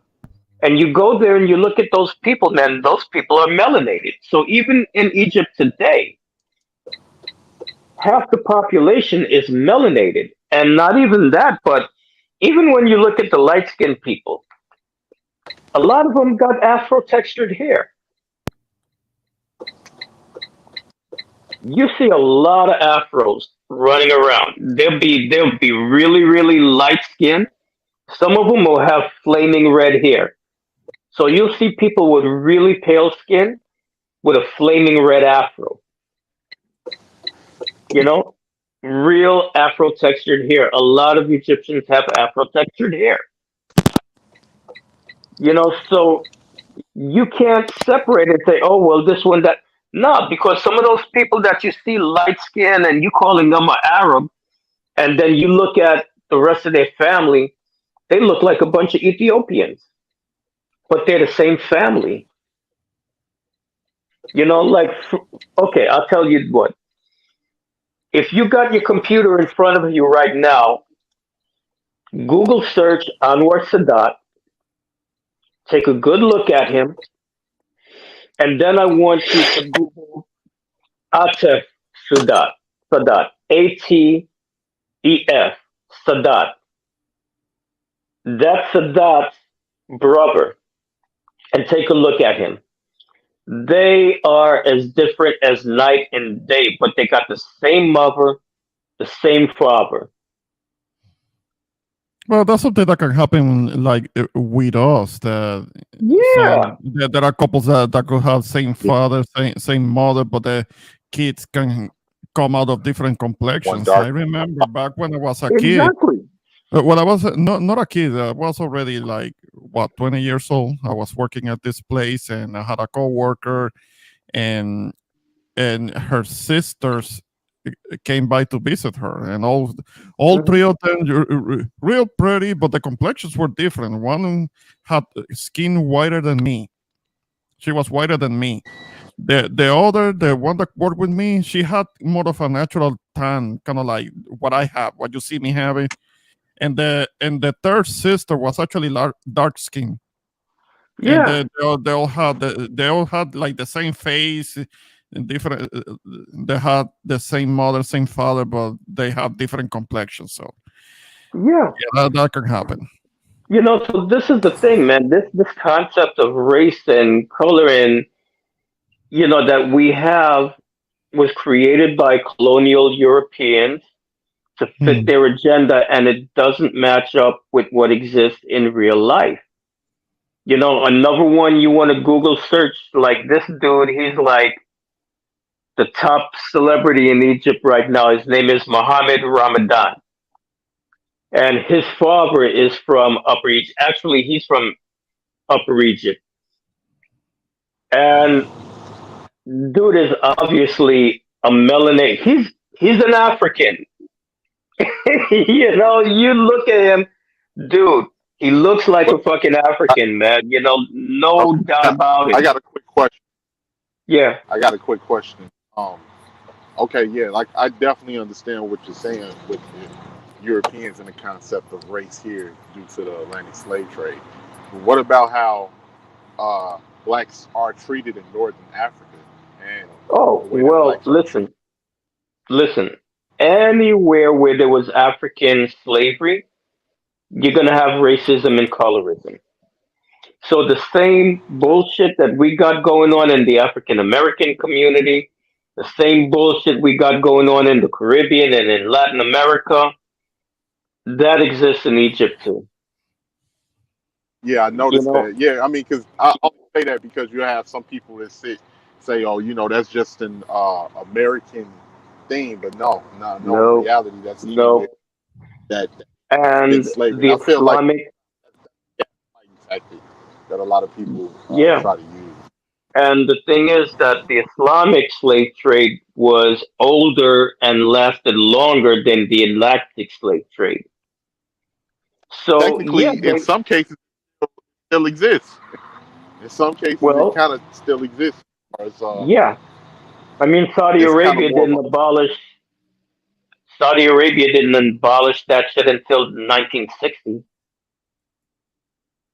You know, I mean, that's some crazy shit. So yeah, they've got some. They listen. That dude I told you about, Mohammed Ramadan. He's the only dark-skinned leading actor in Egypt. If you look at him, like Yeah. Ramon, can you pull up your Google search? Yeah. Okay, look up Mohammed Ramadan and tell me what he looks like to you. Ramadan. Mohammed Ramadan. Hang on.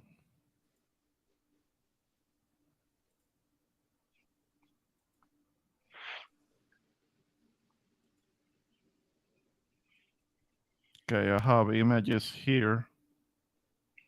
Okay, what that look like to you? Yeah, yeah. He does look like he could be kind of like a somewhat East African, something like that. I'm very bad at Yeah. placing people. Hmm.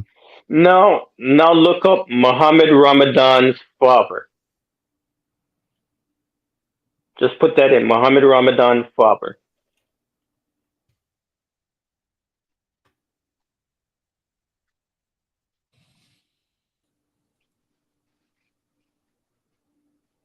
Mm, okay, let me see. Oh, that's his sister. But now look at that. Look at his sister compared to him. Yeah, yeah, yeah. She seems lighter. Now this one is supposed to be with his brother, but the picture is not very clear. This is supposed to be with her. Let me see. Go in the images. Look for his father.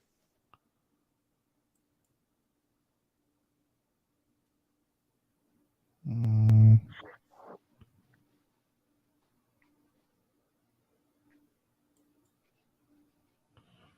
Oh, that's his brother. How come they ain't pulling up any? Did you put Muhammad Ramadan father in there? Did you put that in the search? Mahmoud, that's his brother. No. That guy that's on the screen right now, that's his brother. But put in Muhammad Ramadan's father. Put that in.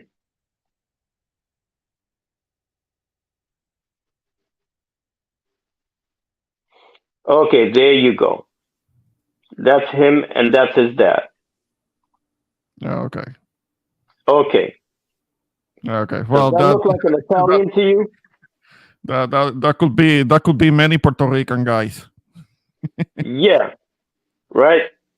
From A lot of Puerto fucking Rican guys that look like that. So, yeah. From like, where's that place? Damn, where they have the bomba plena. Where's that in Puerto Rico? It's not only Loiza. It can also be Loiza. in Ponce, or it can be on the west end of the island, or yeah. Or, Okay. Hey, Ramon, where is Umacao located? Macau. That's towards that's in the southeast of the island. That's a coastal town. Okay, my grandmother Yeah, used to yeah, yeah. always talk That's about a, Umacao. that's southeast. Okay. Now put in Mohammed Ramadan parents. Uh, you say parent? Parents. Okay.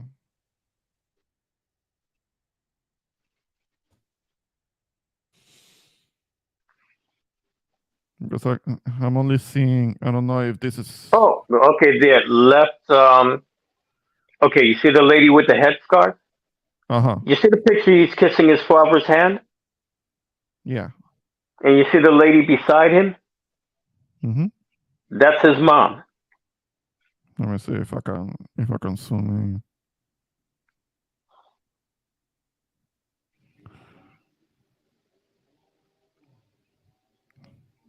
This lady here, that's the mom. Let me see. Yeah, that's his mom. Well, She's from northern Egypt. of course, he's gonna be light skinned like that. Well, yeah, yeah. Yeah. Okay. Now here's a fun one. Put in Anwar Sadat.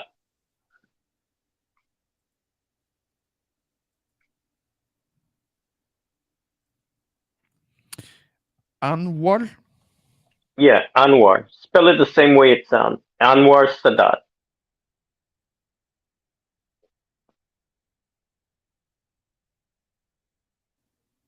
Okay. So we see what he looks like, right?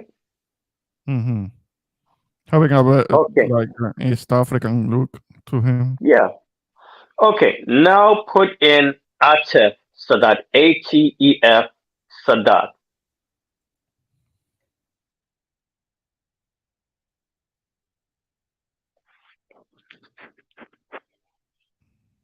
Okay. You see the picture, the kind of greenish, bluish picture? That's Sadat and his brother side by side. Okay, so now look at that. Look at that. They got the same mother, same father. Oh, okay.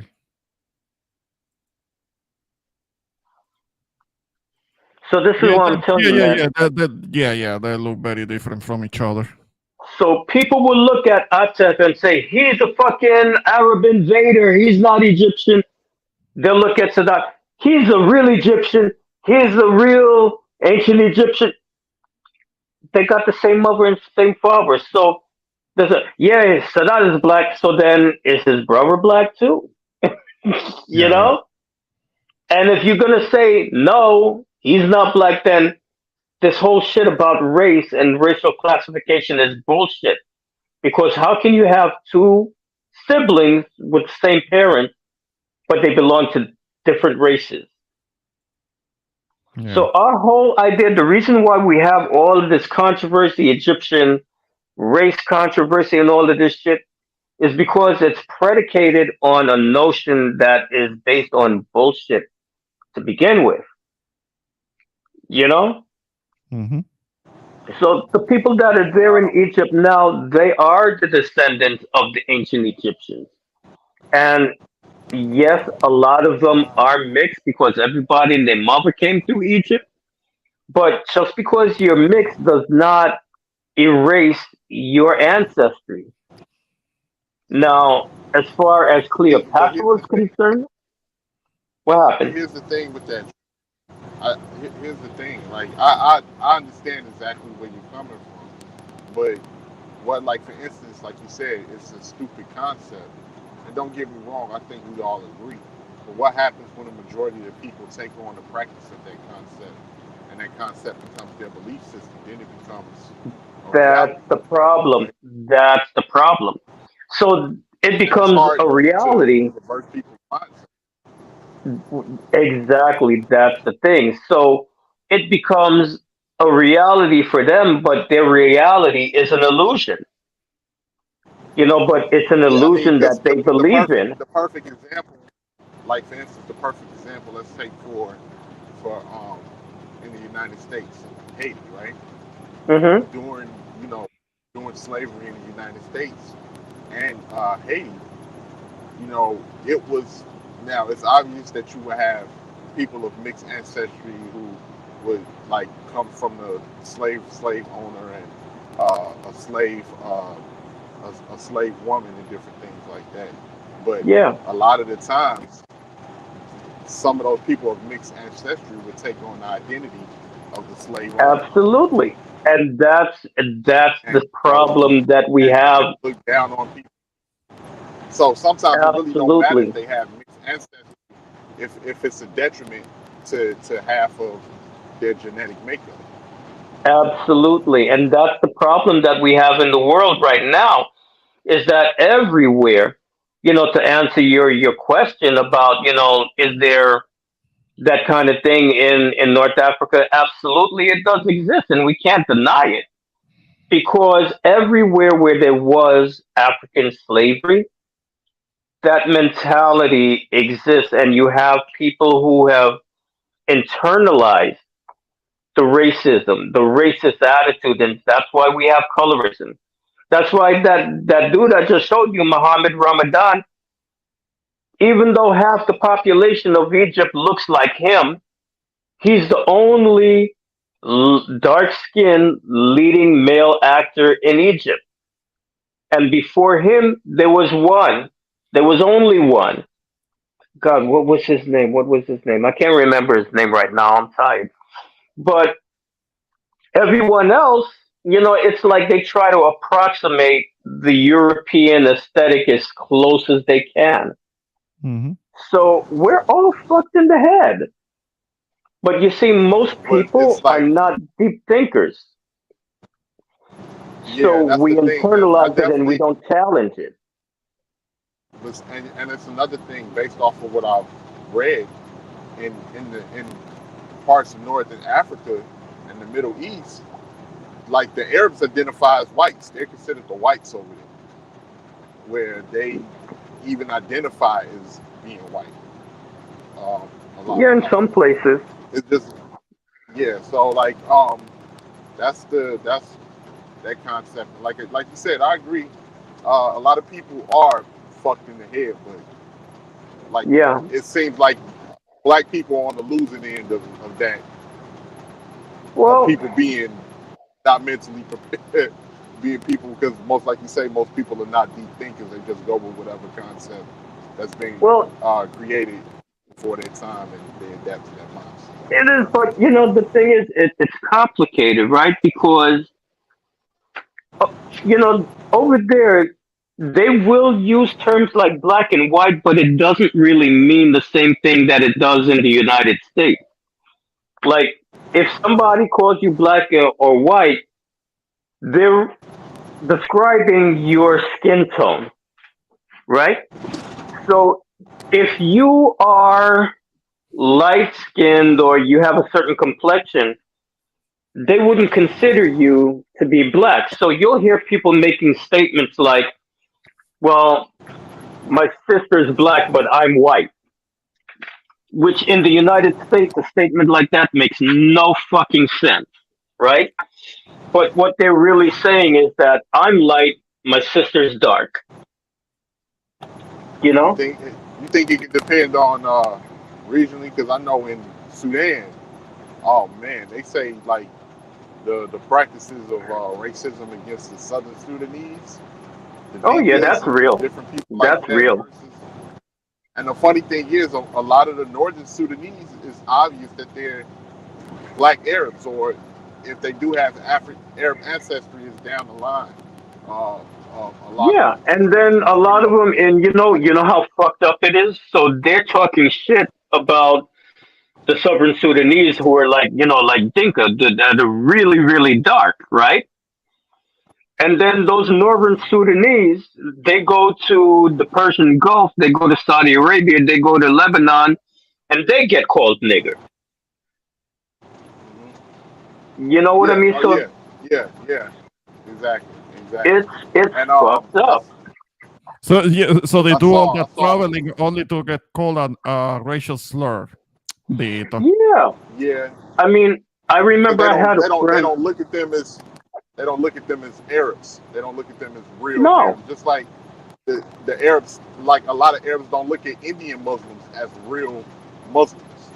They don't, they don't identify with them being Yeah, the Muslims. But the funny thing East about that Indian is, Muslims they get discriminated a lot in India because they're like yeah, a yeah, minority there. I mean, if you find I Indian mean, people with Arabic names, that's them, the Muslim ones. I yeah, had a friend. and I it had was, a friend in college. She was Egyptian. She looked like she looked like Nefertiti's statue, only with more flavor.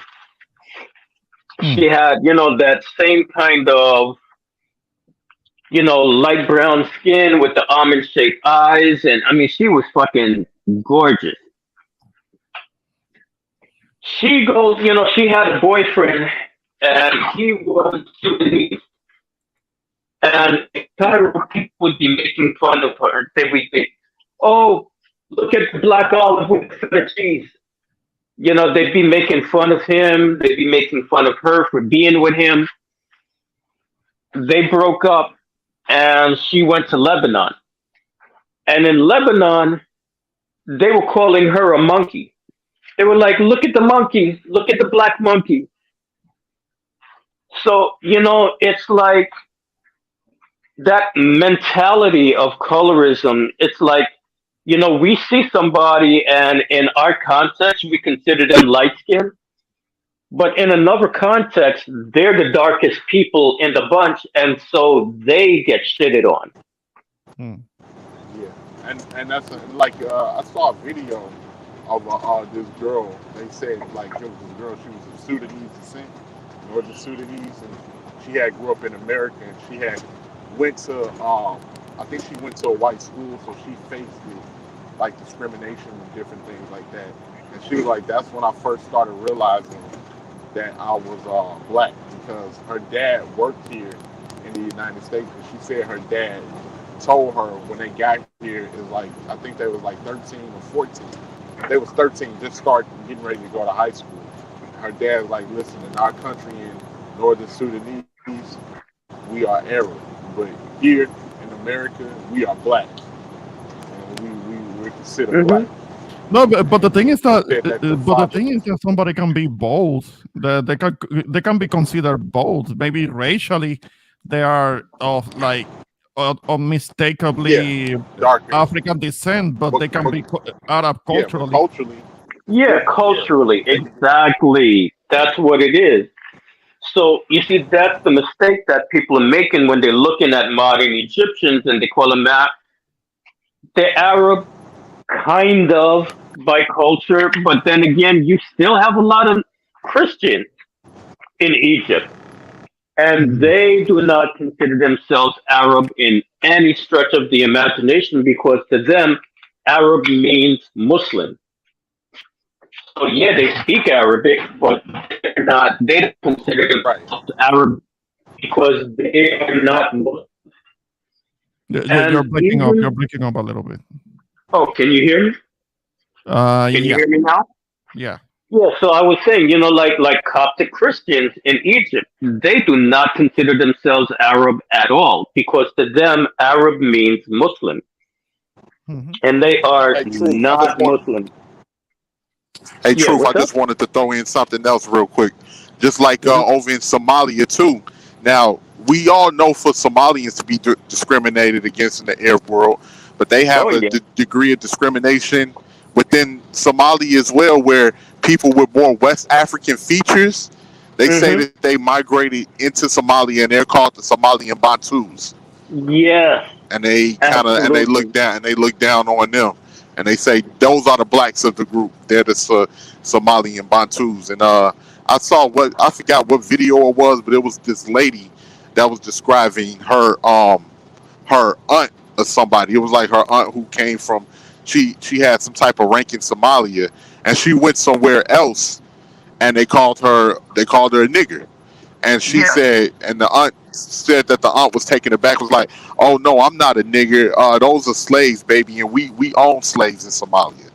So Hmm. it just like it just goes to show you what you were saying about that degree, and people don't realize that. That's the funny thing. People, a lot of people don't realize like where they rank, because sometimes depending on their locality, the mentality is only within that local area of how they grew up in that culture, to the point Yeah. that it's kind of like they don't realize nationally or internationally where they rank when they go to some of these other places. Hmm. Yeah. I Yeah. mean, it's ridiculous. It's so fucking illogical, and we see it all. Well, hell, the bullshit between Puerto Ricans and Dominicans, and who's lighter and who's darker, and then the bullshit between Dominicans and Haitians, because this one is like half a shade darker or lighter than the other one. Like it's ridiculous, and we got the same shit in the United States. You had the brown paper bag test, you had the blue vein society, and then they get on the bus and they all get called niggers. So for me, And the Creole. Don't forget the Creoles in New Orleans. exactly, it's the same fucking madness. Everybody's trying to jockey for position to feel like they got a leg up on somebody else. It's all bullshit. And my thing with the whole ancient Egyptian race controversy, it's like, look, the only real significance that that whole thing has is that it disproves the concept of white supremacy. Because no matter what the fuck you want to call those people, call them black, call them mixed, call them whatever the fuck you want to call them. My Yeah. question is this: if people that look like that got on a bus in Mississippi in 1945, which end would they be sitting in? Yeah, and that's Yeah. like that's the Anglo concept, because I think we're because Ramon, he studies history too. He reads about it, and I think Ramon, haven't you read before? Like at one point, did the Romans consider, like, for instance, like the Germanic tribes, like people from Germany and England, they considered them like barbaric and non-human or something Oh at one yeah, yeah, point, yeah. didn't they? Yeah. Like, oh, yeah.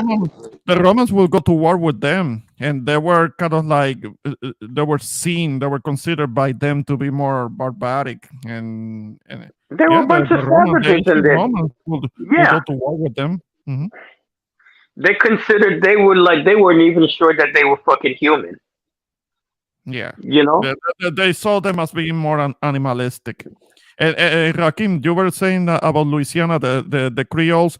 Don't forget about the Cajuns. They consider themselves to be something else. They are also kind of like racially mixed, but their mixture is Who different. who was that, Ramon?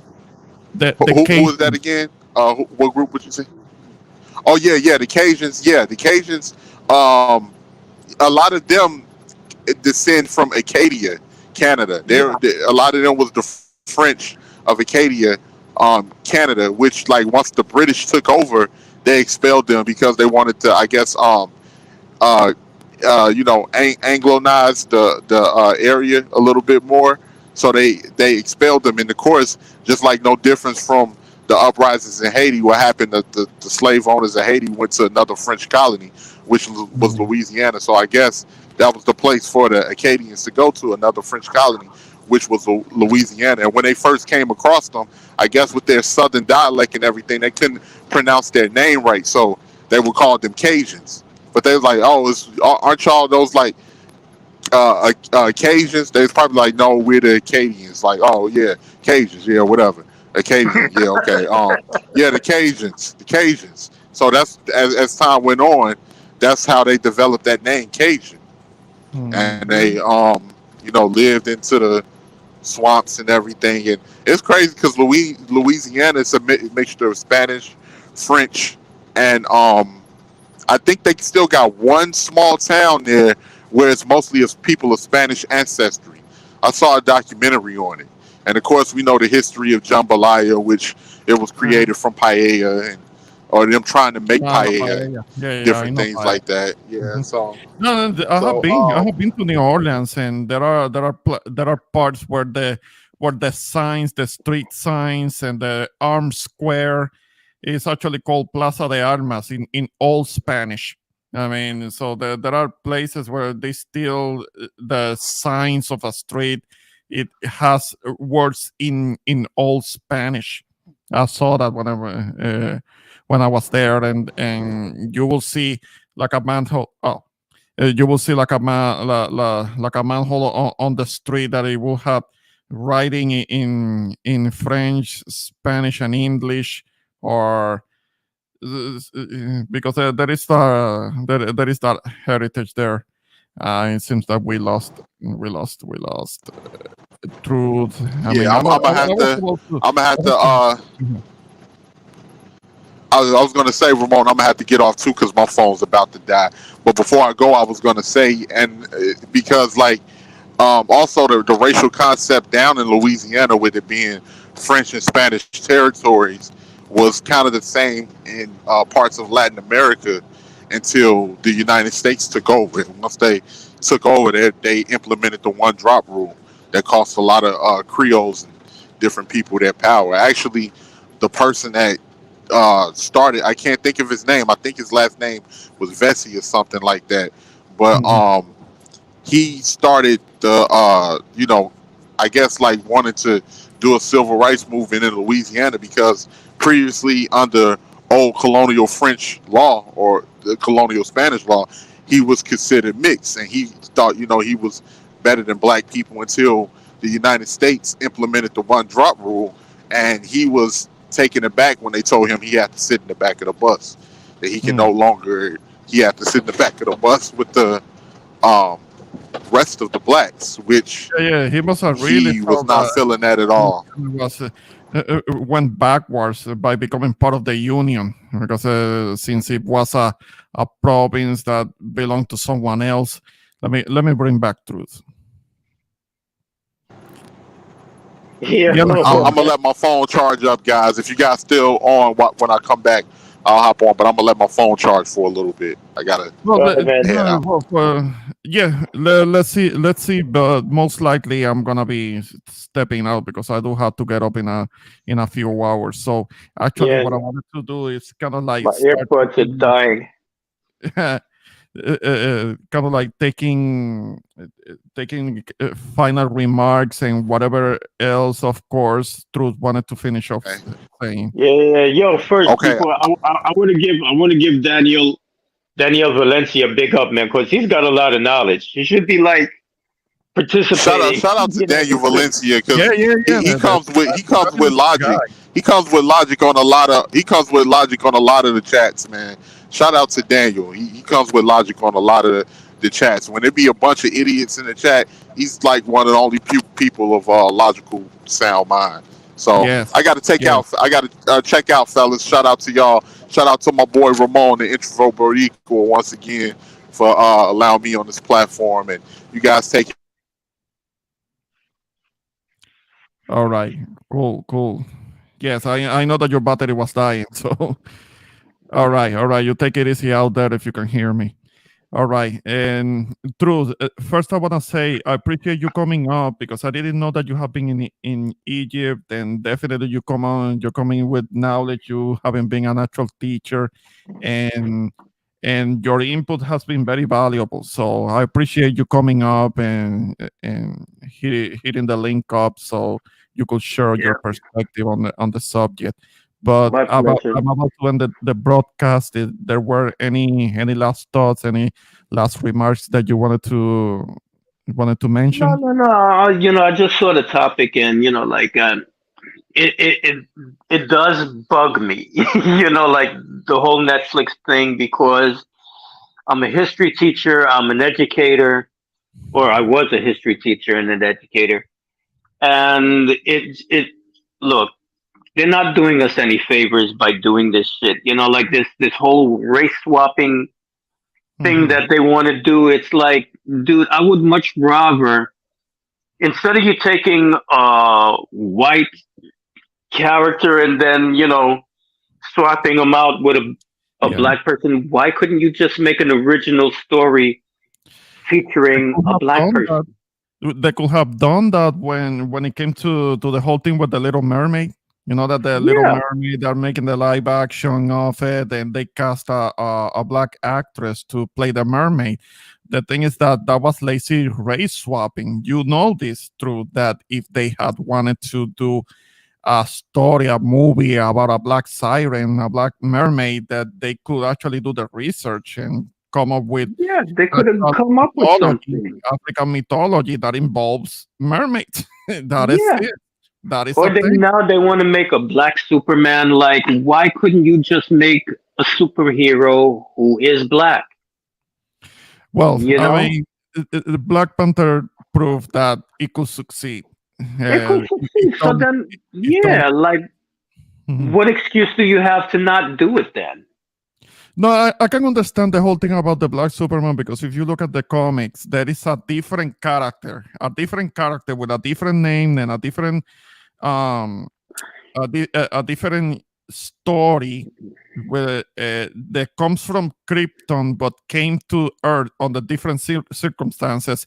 And this was a kind of like a black Superman, a black guy who was a Kryptonian, who was also a Kryptonian, but he had a different story as background. I don't remember the name of the character because it's not Kal-El, you know, the Kal-El that is Oh, okay. So this is the another Kryptonian. yeah, it's a different Kryptonian who is black in the comics. In the comics, it's not just that they took Kal-El and do a race swap. I don't know if that's what they're Oh, trying okay. to All do. right. All right. Okay. In that case, I'll put up. Okay. In Yeah, that yeah, case, that's it's different. different. It's different with the Black Superman thing. There is actually a Black Superman in the comics that has it's a different story. With the character has a different name even. But it's not like what they're doing with the Little Mermaid. No, they're taking the exact Oh, same okay. character and making her black. So, which is lazy. It's lazy. I So, admit. I second that motion on that. so Um, this Superman, he's from like the southern part of Krypton. maybe, Okay. Okay. maybe. Yeah. But in the even in the comic, that was a thing. It's like the thing with Black Spider-Man. There is a the Miles Yeah, Morales yeah, yeah. Miles Spider-Man. Morales. It's a different character with a different name, different kind of like story when it comes to his parents and things like that. Okay, so that's Uh-huh. different then. Yeah. But It's a little bit. yeah, But I would have liked that. I would have liked to have seen if they were gonna do a mermaid with a black character. They could have researched mythologies, African mythologies, or of sirens and mermaids because they yeah, they exist. could have That is done. the They could thing. have done Mami Wata. Mami Wata, they could have done something that has to do with Yemaya. Yeah, my yeah, they could have done that. Yeah, that's what I'm saying. You know, there's so many stories that they could tell, but they fucking lazy. Yeah. It was a lazy race swap. Yeah, and Hmm. they messed up, and nobody likes it. I mean, it's Yeah, being hated and given thumbs down. Every trailer, every feature, everything that has to do with this new Little Mermaid, it thumbs down. Everybody by the millions. Like man, poor. they could make like Uh-huh. they could make stories based on the Orishas. I mean, like man, there's so many possibilities of things that they could do. Yeah. Yeah. You know? Yeah, they could have just a little research, just using Google a little bit, and Exactly. they will have found out something that they will have it will have pointed them in a better direction, in the right direction. Man, But can you imagine like Shango as like a fucking superhero? well, supposedly many of the actual superheroes are based on Orisha type deities, so it wouldn't surprise me. Kind of like the Man. Storm character from the X-Men. I Yeah. mean, who does that remind you of? Oh yeah. So yeah, You know, that's like that's oh yeah, right there, man. Mhm. But that's what I'm saying, man. It's like you could just like they have like Shazam, right? and he's like imbued with the powers of these Greek gods.